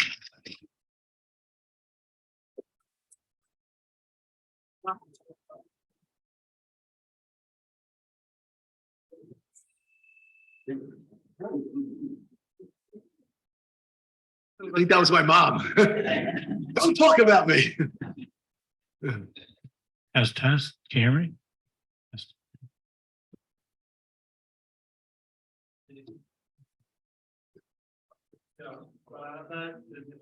Debating but it still remains a paradox that the countries that were very strict in terms of their policies did not, from many standpoints, may not have done much better than other countries that did not have strict policies. And so maybe you could address that, because Sure. it's something that I don't understand. Sure. So I think public health measures are a lot different than what you might do for your personal self under many situations. And people that are in public health officials have to have a certain understanding the way public health works.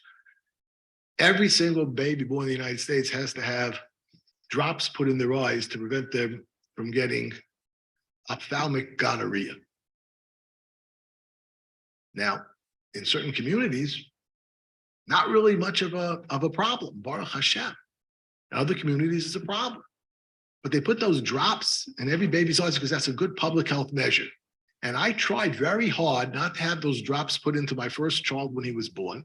They said, Baruch Hashem, I really didn't think it was necessary. And they told me they will take my baby away from me, have a legal guardian take over the baby, put the drops, and then they'll give the baby back. Because that's public health. You do things that aren't necessarily in the best interest of one particular patient, but as a society, it will help improve society. And we can debate that back and forth on that particular subject or in general policies. Now, I will tell you, I never was a fan of closing public schools. We fought very, very much to keep the yeshivas open, and only for a very short time did the yeshivas close. I think a lot of our knowledge about how severe and not severe COVID was, we did not realize, because there were a lot of cases in children, but they were nowhere near what could have been if we had done things differently. So I do think that there was an appropriate time to close certain things down. I personally did not agree with some of the public health policies, but I understood them. And you have to understand that even to this day and time, there are unfortunately differences in mortality from COVID in red states in the United States versus blue states, or the provinces here. I don't know if you have differences in, do you have red provinces and blue provinces out here in Canada? So I don't know what your public health data shows, but there are differences in mortality. And the reasons why these massive closures don't work is because they're only temporary measures. Look what happened in China when they opened up. All of a sudden, well, all the unexposed people are going to get sick. So public health is a very different type of medicine than an individual practicing medicine in an office. And what I'll do for an individual patient would be totally different than we do at the hospital. Today, in our hospital, I ended the pandemic. I announced today in our hospital that we no longer have to do pre-admission testing of every single patient coming into the hospital for COVID. We reached a point, we did some studies, and we don't think it's cost effective. So as of today, the pandemic is over because we no longer are testing people that have no symptoms, that have no exposure. So we've come full swing. So I gave the first talk back in January, and today I hopefully gave the last talk of the epidemic, of the pandemic. Now it's an epidemic. We'll do things differently. So things change from a public health point of view. Until today, and we're actually going to change it over this weekend, we required mandatory testing of every patient coming into the hospital. Does that make good sense on an individual patient? Says, no, I had COVID, 6 months ago. I probably don't have COVID. I have 5 vaccinations. Well, for that patient, it doesn't make sense, but you can't make public health policies for individual patients. They have to be sweeping across the board so you can carry them out. So things do change. And yes, some of the things that were done were probably not in the best overall public health, but they were never done. And that's what people have to understand. They were never done maliciously. I don't know a single person in the CDC or in public health or in our system or amongst the other systems that I work closely with. One person that's a bad person that said, we're going to do this just to make everybody upset. People did what they thought was best. And that's all HaKadosh Baruch Hu asked us ever to do. Thank you very much.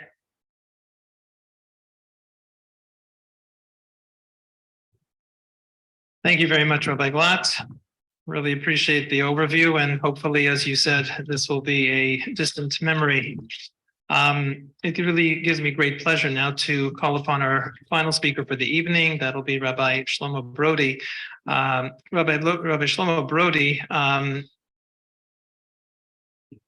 comes to us for the first time, and it's really a pleasure. And I didn't know that his skill is really getting AV equipment to work. Had I known that, but thank you very much for that.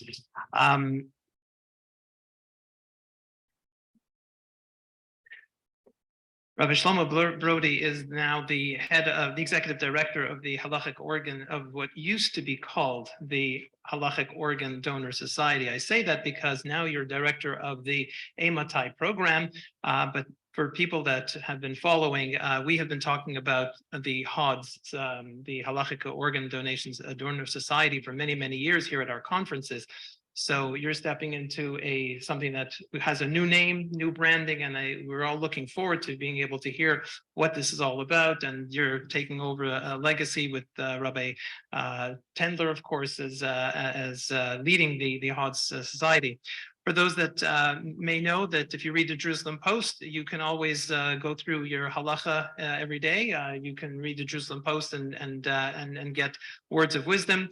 Rabbi Shlomo Brody, previously, that's where we met initially. My son was at Yeshiva Kotel, and Rabbi Brody was one of the senior rabbanim at that time. And so we met a few years ago back then. So it's really nice to get reacquainted again.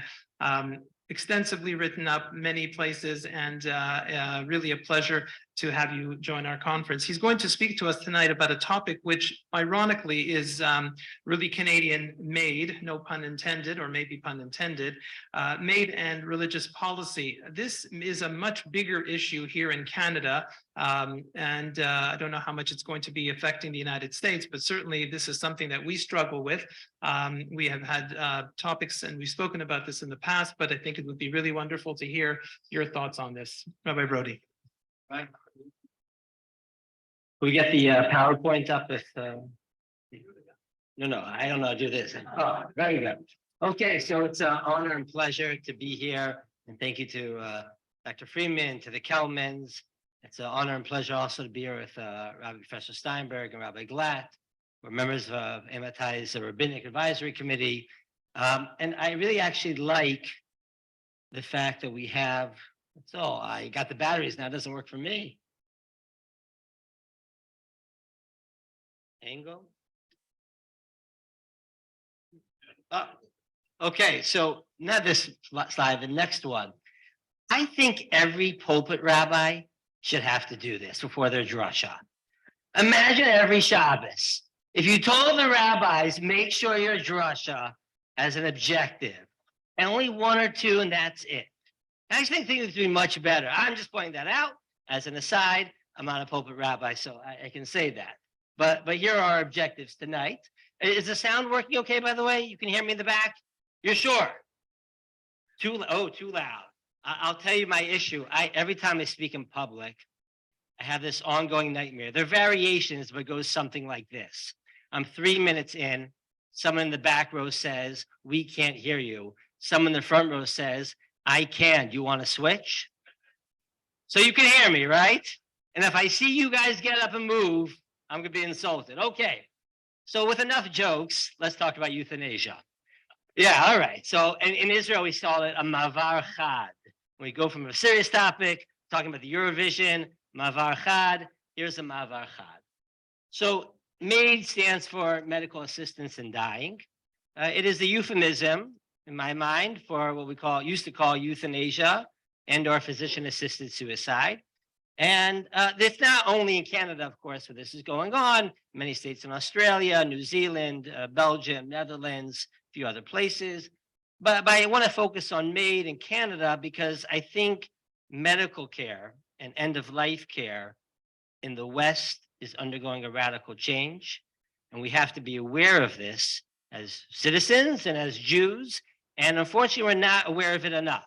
So a month or two ago, I had a meeting with the chief rabbi's office in the United Kingdom.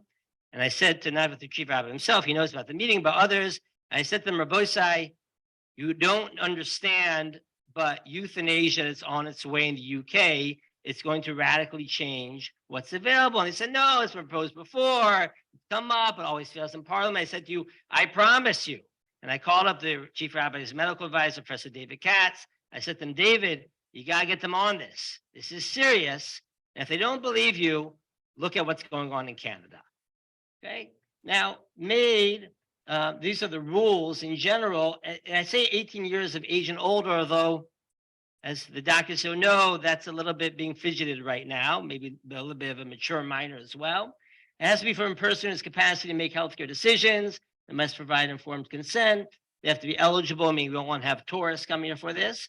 And they have to be diagnosed with a grievous and irremediable medical condition, where a person must meet all the following criteria: a serious and incurable illness, advanced state of irreversible decline, and experiencing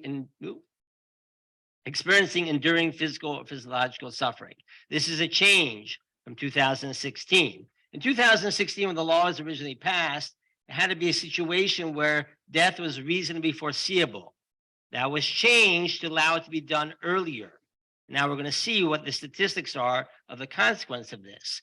Now, the other factor which came up is that this was supposed to be enacted in the law as well, that as of March 2023, mental illness as the sole underlying medical condition was enough of a reason to request and be given euthanasia, which means you have no right. The sole issue is a question of mental illness, and that in of its own right would make you eligible to receive euthanasia. Now, because of a certain public pushback, because let's think about this. We're only talking about mental health. I'm not minimizing mental health by any means. But if you have access to good mental health care, then maybe you wouldn't want euthanasia. And maybe not everyone has good access to mental health care, which of course we know is true. And so there's this pushback, at least it's been delayed to 2024. We'll see where it goes from here. Now let's look at the numbers to understand what the consequences. Okay, so these are the total number of deaths in Canada. And you'll see in 2021, over 10,000 people died in Canada from euthanasia. That's over 3% of deaths in Canada from euthanasia. Now, there's no doubt in 2022, maybe some doctors will disagree with me, but I think it's pretty clear. The numbers are certainly going to be higher. We don't know those numbers yet. So 10,000 people every year in Canada die, I don't want to put it this way, but for lack of a better term, at the hand of their doctors. You notice also I circled Ontario and Quebec. Now, Ontario has about 1.5 times the population of Quebec. You'll see, though, that the numbers are almost a little bit higher in Quebec, which means that in Quebec, it's happening a lot. Now, it's interesting, there's been a little bit of pushback, and this is very important to understand. The pushback here originally was from the right, from the conservative right, Catholics and others.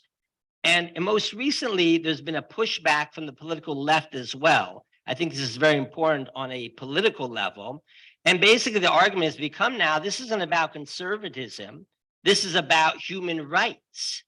And what's going to happen here is who, of course, is going to be quicker to be given and take the option of euthanasia? The disabled, people with less access to health care, the poor, people who are seen by society as burdens. And this is important because on the left as well now, there's a little bit of awakening to say that we have some issues here. And you can see this in some of the polls that are being done.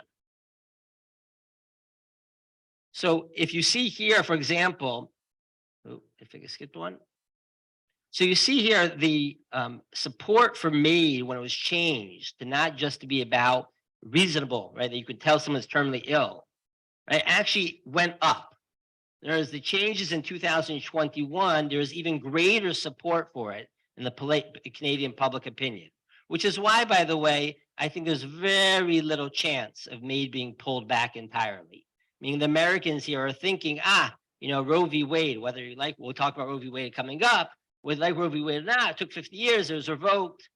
I don't think that's happening so quickly in Canada, but those of you here will have your opinions on this. But what was interesting is that in 2023, when it became a mental health question, there was a lot of opposition, meaning people are starting to say, whoa, we got to hold back on expanding this. We have to understand what exactly we're doing and what's going on. And that's significant. Now, so you see here again as well, but if you look also, you notice, now it's working too fast.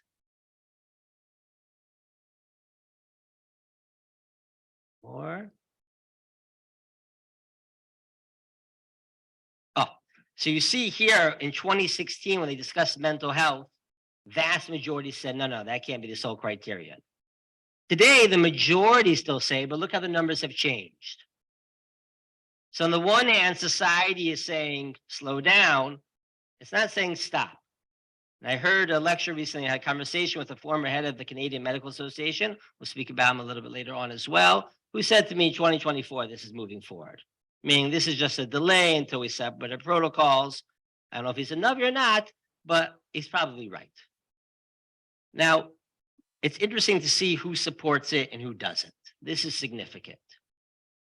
If you look here, you'll see that if you're not religious, you support MAID. Overwhelming numbers, tremendous amount of numbers. And you see as it goes on, people become a little bit more, I don't even know what spiritually uncertain means. Like, I'm not sure non-religious means you're an atheist, this one's like, I don't know exactly how you define this. But as you get a little bit more religious, a little bit more, the numbers change. The religiously committed are fairly against MAID. Although even there, let's look at the numbers. I mean, still talking about 28%. It's a quarter, right? Which means that in the religious community, I'm not talking about Jewish, talking about the broader religious community, there's some support, but not a tremendous amount of support. Now, this is also an interesting stat. Do you agree or disagree the increasing prevalence of MAID has cheapened the value of human life in Canada? If you're not religious, no change at all. 75%. The religious think, absolutely. This is changing how we understand the value of human life.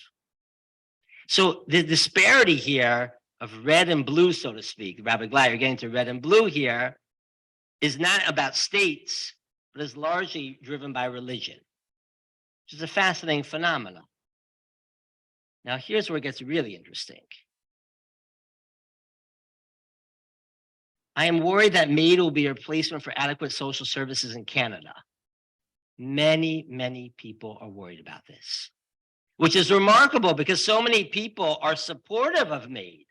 And yet when you ask them, wait a minute, is MAID going to transform the notion of how we think about social services in Canada? Are we now going to have as a default, well, you're old, you're sick, etc. What's going to happen? Are we going to offer social services? People are worried. The default is just going to be, we have an easy out for you, which is remarkable because if you look at the numbers, people are still very supportive of it. which highlights in my mind, if you look at the stats on this, is that there is a moment right now in Canadian society where there's a little bit of confusion about this. On the one hand, support remains because people don't want to see people suffering. On the other hand, there is some concern in religious circles for sure, but not just, about questions of human rights and about questions about how this is transforming Canadian society.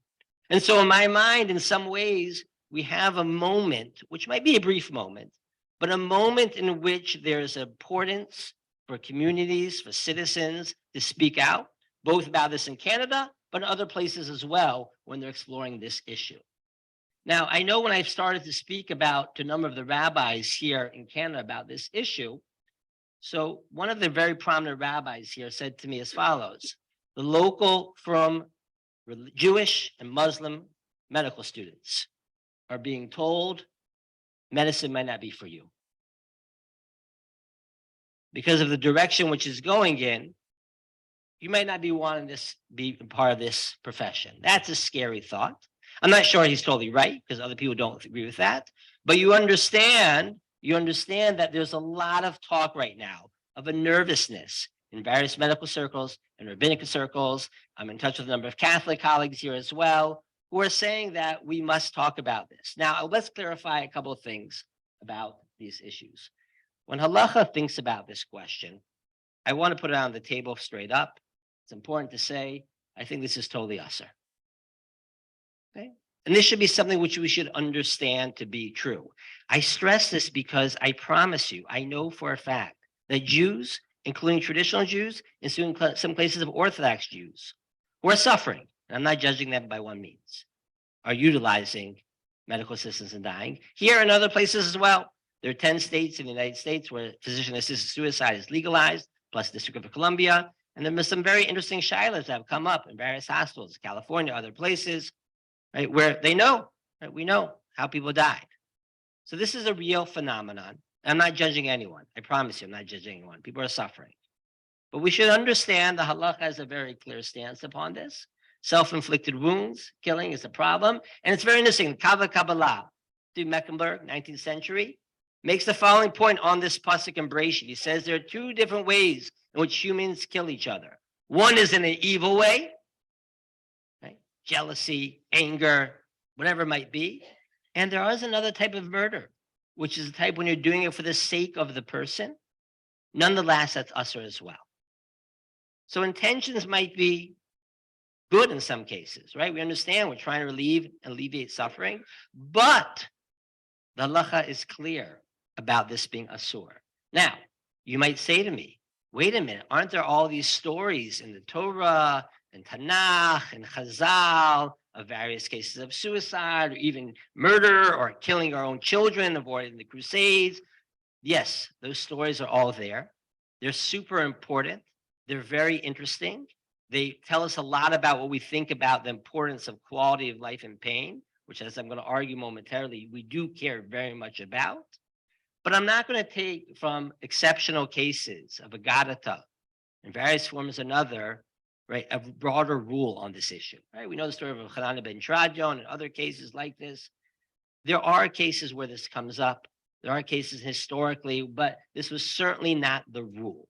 I think everyone in the world of Jewish medical ethics understands that physician-assisted suicide, euthanasia, whatever the motivations might be, is a problem within our worldview. Now, I want to stress this for the following reason. It is not enough for rabbis and other Jewish is concerned to say this is usher. We need to be offering alternatives. Because if you just tell people this is usher, and they don't speak the language of usher and mutar, or even religious language, and you don't offer another vision of how to deal with aging and end-of-life care, no one's going to listen to you, including your own people. And so that's why it's super important to understand that we are willing to care greatly, deeply about alleviating pain and suffering, even when we understand that might have some side effects, not our intent, but side effects towards the end of life. Okay, I have here from Rabbi Steinberg here is an explanation of the dying patient law in Israel, where he talks about, as we all know, about morphine or other types of medicine or pain medications that be given toward the ends of life. This is clearly mutter, where the intent, of course, is to alleviate pain and suffering. Intent matters. Right? Now, it even can go so far, since Lazer made this point, many others as well, but even can go so far as palliative sedation. Palliative sedation is something which is important to know about. When we have a case where a person's alert and there's intractable pain, they're saying, I'm really suffering. Right? So the option of palliative sedation is a way of removing person's alertness with pain medications as they are dying, in the process of dying, or the last days or weeks, whoever it might be. This will end up as a result that they're not going to wake up. But you're not killing them. The intent is to alleviate pain. And this can take a day, 2, 3, 4 days, whatever it might be. Some in my own neighborhood in Modi'in was suffering from cancer. Her husband's a very prominent intensive care unit doctor in Israel. And she was on home hospice at some point. It just became unbearable. And they administered palliative sedation here with home hospice. And the family members are all wondering, why is it taking so long? Right? They're very nervous. It's a day, it's 2 days. And they called up the head of Tzabar, the home hospice, and he explained, it was secular, and he explained to them, we're not doing euthanasia. We're not doing euthanasia. We're alleviating pain. And when she dies, and she'll die, that's when the natural causes of death, and HaKadosh Baruch Hu will decide when that's going to be. It took 3-4 days. But this is very different than euthanasia, and let's understand why. Why do people want euthanasia or physician-assisted suicide? Why is it so important? Because people want control, which is reasonable, and they don't want to get to the point where they're feeling this pain. And so if as a society, we're not offering significant options of palliative care towards the end of life, people are going to say, well, then take away my suffering, one way or another, which is why I'm so concerned that as we move forward, right, in societies where euthanasia or physician-assisted suicide becomes an option, are we going to still offer the alternatives as well? Where does this come from? So the Carter case in Canada, which transformed everything in 2015, put a big issue on the rights to liberty and security of the person, which deal with concerns about autonomy and quality of life. An individual's response to grievous and irremediable medical condition is a matter critical to their dignity and autonomy. Now, Carter wasn't the first time this issue came up to the courts. It was already being discussed in other countries as well. And if you look what happened in the United States, this is when they allowed physician-assisted suicide in the late 90s in Washington and Oregon. So some of the Gedolei of the philosophers of the time period, right? 6 great philosophers, Ronald Dworkin, Thomas Nagel, Bob Nozick, John Rawls, Judy Thompson, and Thomas Scanlon, wrote a brief to the Supreme Court, which was also then published in the New York Review of Books. And one of the arguments that they made, and they're pushing this in a very strong way, is our Constitution forbids government to impose such convictions on its citizens. Meaning this notion of saying that we don't have the right to die is a matter of belief, which is an infringement upon people's liberty. Right? And they cited Planned Parenthood versus Casey. What was Planned Parenthood versus Casey? The 92 Supreme Court case, which affirmed Roe v. Wade. And the logic of Roe v. Wade says we have autonomy over our bodies. So if we have autonomy over our bodies in the cases of abortion, we should have autonomy over our bodies in the case of euthanasia.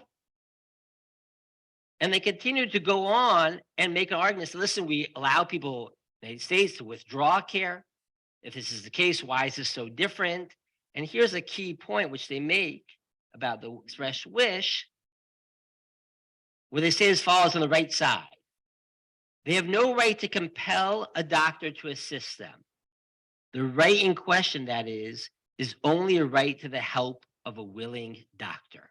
In other words, what they're saying is live and let live, or live and let die. But the problem is you can't just die on your own. you should have the right to a help of a willing doctor. And the pushback then, by many, here's one from George Fletcher, himself a very prominent legal philosopher, said that you are going to entirely corrupt the entire medical profession. Because you say this is just a matter of a right to the help of a willing doctor. No, no, no. That is reforming or changing entirely what the notion of what it means to be a doctor. And there are many arguments brought here on along these lines. I bring here from Leon Kass. Leon Kass, himself actually quite a traditional Jew today, lives in Yerushalayim. But at the time, he was the head of the President's Council of Medical Bioethics. And he made a big push to argue and saying that what it means to be a doctor is to care for the dying, not to make them dead. And here's sort of how I would like to formulate it. Is the obligation of a doctor to heal or to care? So I had this debate with the former head of the Canadian Medical Association a couple of weeks ago in this open conversation. I said to him, the duty of the doctor is to heal, and you're transforming what it means to be a doctor when you're saying now the duty is to care, and sometimes care means to kill the patient. And he said to me, no, the duty of the doctor is to care. I get it. We should all care. But we allow people to intervene in other people's bodies for a specific reason. V'rapo irapeh. Mikan nitan reshut. We give from here permission to intervene in someone else's body for the sake of healing. We should all care for everyone. But a doctor or other healthcare professionals have an obligation to try to heal. Sometimes we can't always heal, so we alleviate pain as much as possible. It's a total reformation of what it means to be a medical professional. And now we're in the situation where 10,000 people more in Canada alone. So what do you do when you have a situation which the courts and the government were sensitive to, when people object on a conscientious level to this? So the Canadians here know that effectively in Ontario and other places as well, we have what's known as effective referral. What's effective referral? So we'll see a little bit of a specification here. The physician takes positive action to connect the patient with another physician, healthcare provider, or agency. That means to say, if you say, I want to have no part in this, you can't exactly not have any part in this. So if your patient is asking you for this option, you don't have to provide it, but you have to tell them how to go and get that type of care. Now, if you think about this for a minute, let's say you are an OBGYN and someone once asked you, different state, a different country, I'm interested in abortion. You were against abortion in this circumstance. Would you be obligated to tell the person, but here's the phone number to get an abortion, where you can get abortion? So here is what effective referral is mandating, is making sure that people, you don't have to do it, but you have to make sure that other people know exactly where they can get it from. And it specifies, go back.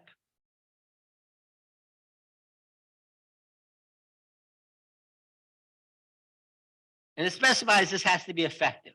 That's the key point here. It's not working again. Can you do the next slide? Is anyone up there? I can't seem to get it. And one more. One more. Oh, no, back one now. Now it's hopping. Okay. Is effective referral a halachic problem? Now, I want to ask this question on a technical level, and then I want to ask this question on a broader level.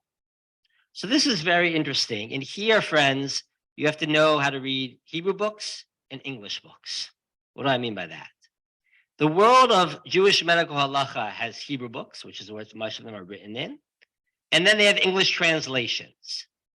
Not every English translation translates every word. And you'll see a good example of this. One day I'd like to write an article about comparing the Hebrew originals and the English translations of some of these works. So here you have the well-known Sefer by Dr. Avraham of Nishma Avraham, where he brings down the psakim of Shlomo Zalman Auerbach and Rabbi Yashiv, if a person is asked to participate in an illicit abortion, that means abortion sometimes is allowed by halacha, of course, but in a case where it's not allowed, should the ultrasound technician or an anesthesiologist have to give up their job even, not to participate? And the physicians that at least were recorded here was the anesthesiologists, who were deemed more directly involved, should not participate, even to the point of giving up a job. Well, whereas the ultrasound technician, which is a little bit further back in the process, would not have to do that. Okay. Now, what's fascinating is that Dr. Abraham also asked the Tzitz Eliezer of Waldenberg on this issue. And Rav Waldenberg said, no, I don't think this is actually a violation of what we know as lifnei iver, right? It would be usher to actually perform the illicit abortion. But even for the anesthesiologist or for the ultrasound technician, for sure, this is not a problem. Why not? Because if they don't get your help, where will they go? To the other doctor. And in general rule we have with lifnei iver, if the prohibited item is accessible on the same side of the river, so to speak, it's not a problem of lifnei iver. And it's particularly in cases where the people don't care about halacha, maybe it's not a problem of Messiah. I don't want to get into all the details here. And his argument was this would not be a problem enough, at least, to make you have to quit your job. What about effective referral? What do you think? Now, it's fascinating. When Dr. Abraham had this translated in English, he brings down this psak. And in the footnote in the Hebrew, he says, by the way, I also had a conversation with the Tzitz about it. See my Hebrew work. Why did he do that? I don't know. I would speculate that he did that because he wanted in English for the policy to be made very strongly that we cannot participate in these things. Not crazy.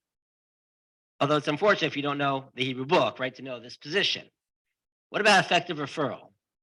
So Rav Asher Weiss, Shlita, one of the great poskim of Yerushalayim, his brother also lives in Montreal, there's a chashuv Adayin there as well, has written a tshuva, which hasn't been published yet, but may or may not appear on the next screen. Oh, there we go. In which he basically sides like the Tzitz Eliezer. It says on a technical level, effective referral does not violate lifnei iver. Why? So he says, first of all, you're not actually doing an action there, right? Not even doing a medical intervention there. And moreover, right, it's on the end of the day, it's toloi b'dat acherim. The actual isur is only going to be prohibited at a later point. And he says at the end, I really feel very uncomfortable with this because I do not like the phenomenon of euthanasia or physician-assisted suicide, but it is not a violation of lifnei iver, and I don't want Jewish doctors not being able to practice medicine in Canada. He's very, very clear about that's part of his motivation here. He does not want to be the situation, and even though he sees himself in the fuller tshuva, he says, I see myself very much committed to the psakim of Shlomo Zalman Auerbach in general, but here I'm going to depart from it. So you might say, if that's the case, listen, what's the problem? Because after all, the other people will do it, or you say the goyim will do it, or whatever it might be. But if we can get around not having to violate halacha and still operate in this medical system, what is the problem? Whoop. This is hopping here. The batteries are too good. So I want to show you a couple of arguments. In general, do we have an obligation to help non-Jews keep the Shiva mitzvahs for Noach? 7 Noahide laws? Any Chabadnikim here? Oh, what was the Lubavitcher Rebbe's Zatzal's position? Do we have an obligation to teach non-Jews and try to get them to keep Shiva mitzvahs for Noach? Yes. But the Rebbe was unique amongst 20th century poskim on this position. And in general, the feeling was that we don't have an obligation to try to get non-Jews to keep the 7 Noahide laws. But that doesn't mean we shouldn't care. Why should we still care? There are a number of different reasons brought down the Rishonim and Achronim why we should care. One reason is given in the Sefer Hasidim. He says, you look at Yonah. Who did Yonah try to get to do tshuva? Non-Jews. In the Bible, we care about what's going on in the world. The Rambam discusses this well and says, "Shelo yishachet ha'olam." We need mishpatim in the world. The world will get destroyed. The most interesting answer in my mind is from the Maharam Shik, 19th century. Maharam Shik says, as soon as it's going on amongst the broader society, you know who's going to do these Yisurim? Jews. Don't think that we can just say, it's going on in broader society. We can keep this away from ourselves. No, no, no. It's going to impact us as well. And I am telling you, I speak to rabbis in Montreal, I speak to rabbis in Toronto, I speak to rabbis in California and other places. This is impacting our community, including the traditional Jewish community. Now, you might say, wait a minute. Let's think about another parallel, which was abortion in the United States. For instance, did any Orthodox organization in the United States ever oppose Roe v. Wade? Any? What about the Aguda? Did the Aguda oppose Roe v. Wade, abortion rights in the United States? Year after year, case after case, the Aguda always filed briefs on the pro-choice side. Pro-choice side. And their argument was always Roe v. Wade was decided wrongly on bad rationale, but if you ban abortion, you're going to ban abortion in cases when it's halachically mandated, and we need to make sure it stays legal and safe for our community, and internally we can keep it rare. And only recently did this change a little bit, some of the politics in the United States and Dobbs, et cetera. But by and large, and look at there's a quote here from a traditional article from the leaders of the Aguda, who says, yes, it's true, Aguda's advocacy on this issue of abortion seeks to protect narrow Orthodox Jewish interests. Imagine that. So you could say, well, maybe there should be a parallel here as well when it comes to MAID. After all, like we just want to keep things to make sure we protect our rights. And if it's not impacting our rights, then what's the difference? So first of all, I want to tell you two arguments. Ironically, the person on the right, certainly when he wrote this in 1974, was a conservative, big C conservative rabbi, Rabbi David Novak. Now, he's also a small C conservative. He also now lives in Toronto and is a member of Orthodox Shul Shari Shemayim. But he wrote in 1974 something, which is quite fascinating, where he talked about, it says, when reverence for life is at a low ebb, and the clamor for open abortion is just one symptom of the moral climate of our times, Jews who've been tragic victims of the contempt for life should be the last people in the world to support legislation that would give carte blanche and moral sanction to abortion. Then he said something very fascinating. At a time when the hold of the Torah is so weak for so many of our people, we should by all means strengthen the only moral code many Jews still recognize, namely the law of the secular state. In other words, what his argument is to say is, if you think that this is going to, just not impact us, of course it's going to impact us. It's going to impact the Jews. And you have to ask, do we want to be in a situation where Jewish doctors are obligated to effective referral? The Jewish doctors in this room know this much better than I do. That's an uncomfortable situation. Do we want to be in a society where it could be that part of the default comes and the natural part of the culture has become is, what is the point? Just have euthanasia. Now, I want to bring this home in a very interesting manner. As you know, in Toronto, they're building the Neshama Hospice. They raised over about $21 million already. I assume it's going to be opening up in the next year or two or three. Now, this is a great idea. Hospice in general, all in favor of hospice care. It's a wonderful thing. It's a very positive thing. This is a hospice that is claiming to be the first hospice residence Canada built on Jewish values for the benefit of all. Will there be MAID in the Neshama Hospice? Well, since the director of the Neshama Hospice is a former director of the Canadian Medical Association who ushered in MAID in the past few years, I think the answer is clearly yes. And so therefore, let's bring us home. This is going on in our community. It's part of the culture of the system that we live in. And it's going to impact our healthcare. And here I want to notice our allies might not be our fellow Jews, but the Catholics and other religious groups. So you see here a headline from, what was that, 3 weeks ago, where you had a meeting of Jews and Catholics who met in Yerushalayim to stress the importance of palliative care, of relieving suffering, but to come out against euthanasia. Those are important alliances. And I would only argue, though, that at this moment, the alliance needs to expand not just to the religious, but amongst those who care about human rights, who are worried, as we saw beforehand, about where things are going. So what do I want to do with this? The most important thing I want to do with this is raise awareness. This is a situation in Canada. It's spreading. It's going to come to the UK. I think it's coming to France sooner than the UK. It's spreading in various United States.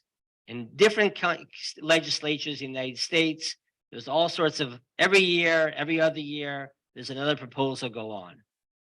And at some point, it's going to pass in those states. It's in California, it's in New Jersey, there's a bill now in Connecticut, and many other places.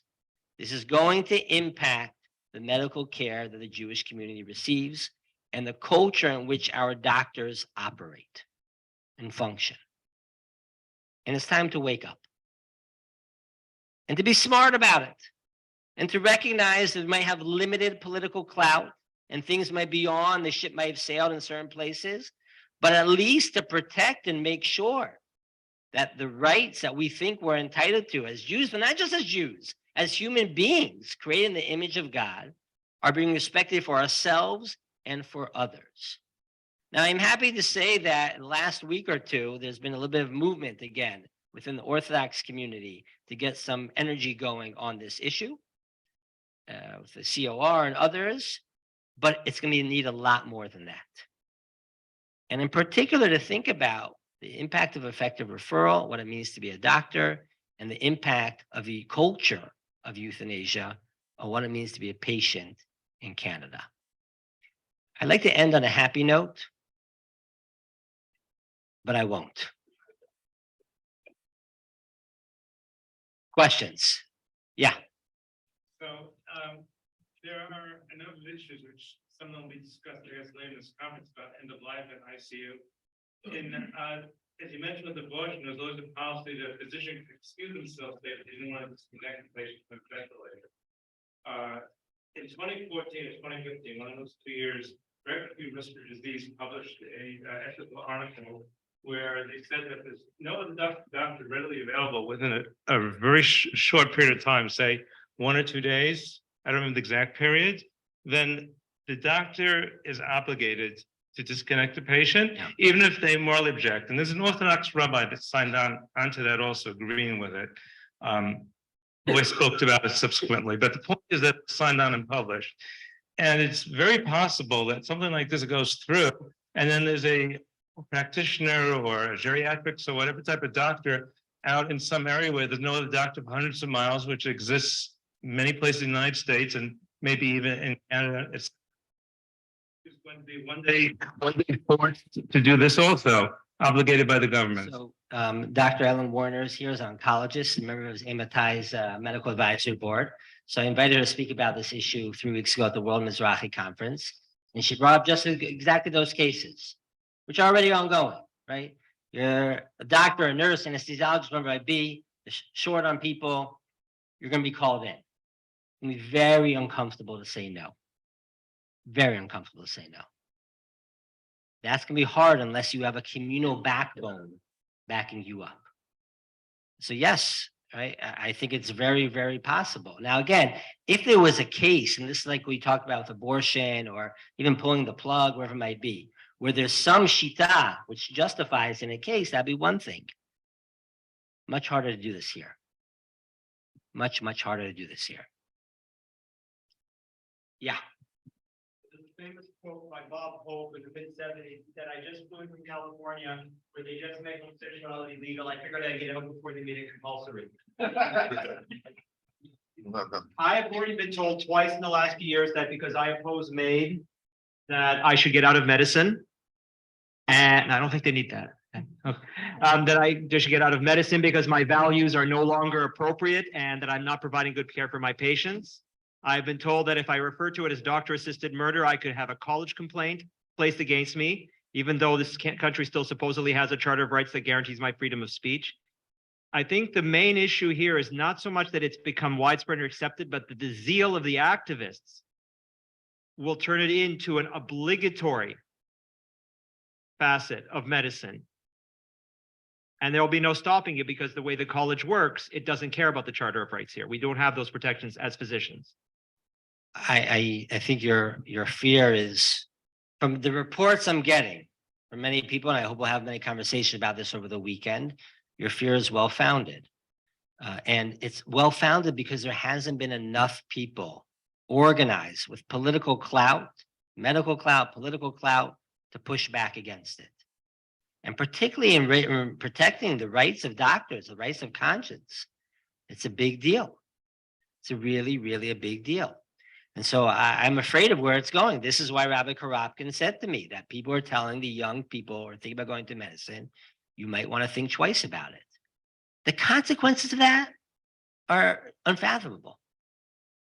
So I'm not a scaremonger. I don't like Fox News. I don't talk about death panels or anything like this. This is scary. We should be nervous about it.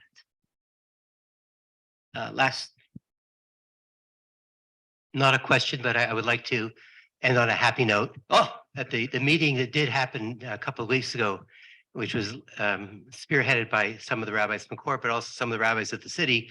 And I'd like to encourage anybody who would like to join this committee, that their efforts will be really appreciated. But with the conclusions of the meeting were that there is going to be an educational push in terms of what the perhaps Jewish perspective is.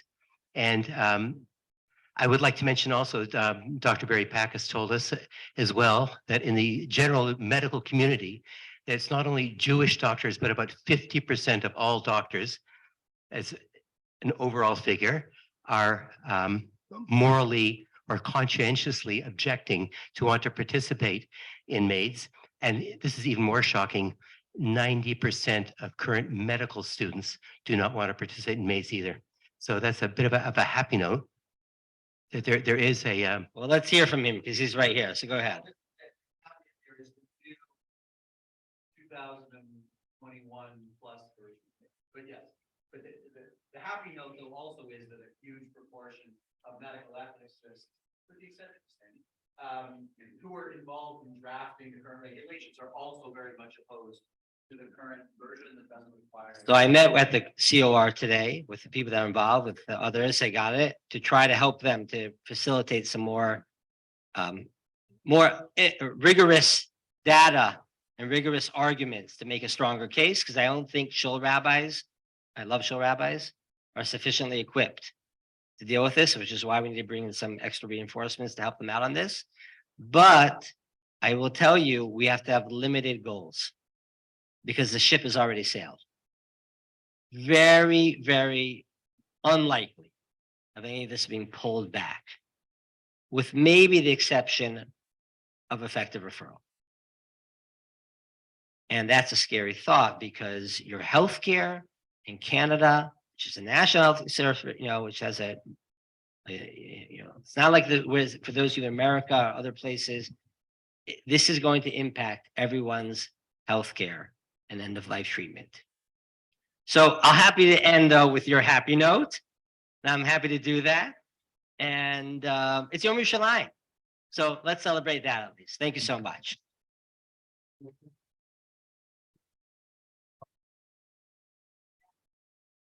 Okay, thank you very much. Thank you, Yasher Koach, everybody, and for a wonderful evening. The good and the bad, or the good and the, okay. A couple of housekeeping announcements. We'll daven Maariv in like 3 minutes, right in this room. There's supposed to be a mechitza. It's not here yet. Whatever it's supposed to be, but I wrote them. Please go out in the morning. Tomorrow, Tfilah Chagigit, Yom Yerushalayim, the extended Psukei de Zimra, Hallel, with the bracha. That will be 7:15 in the morning for Yom Yerushalayim. Then the caterer asked me to say if anybody didn't eat, or even if you did and you want to eat some more, there's some more food next door, a little bit. And I think, is there anything else we have to announce? 7:15 tomorrow for Shachrit. And I think that otherwise, Lila Tov will double Maariv, and everybody enjoy. If you haven't met yet, everybody, we should do the thing. We'll stop. Everybody talk to the person next to them, introduce yourself, say one interesting fact about your life. It's a beautiful way to meet people, actually, if you should maybe try. Lazer, you have to go that way. And okay, yes, somebody had a comment. Okay. Thank you very much. Yeah. It's their Daf Yomi, not officially, unless I can ask her. I mean, they're not a shear planned unless we didn't put it in schedule. So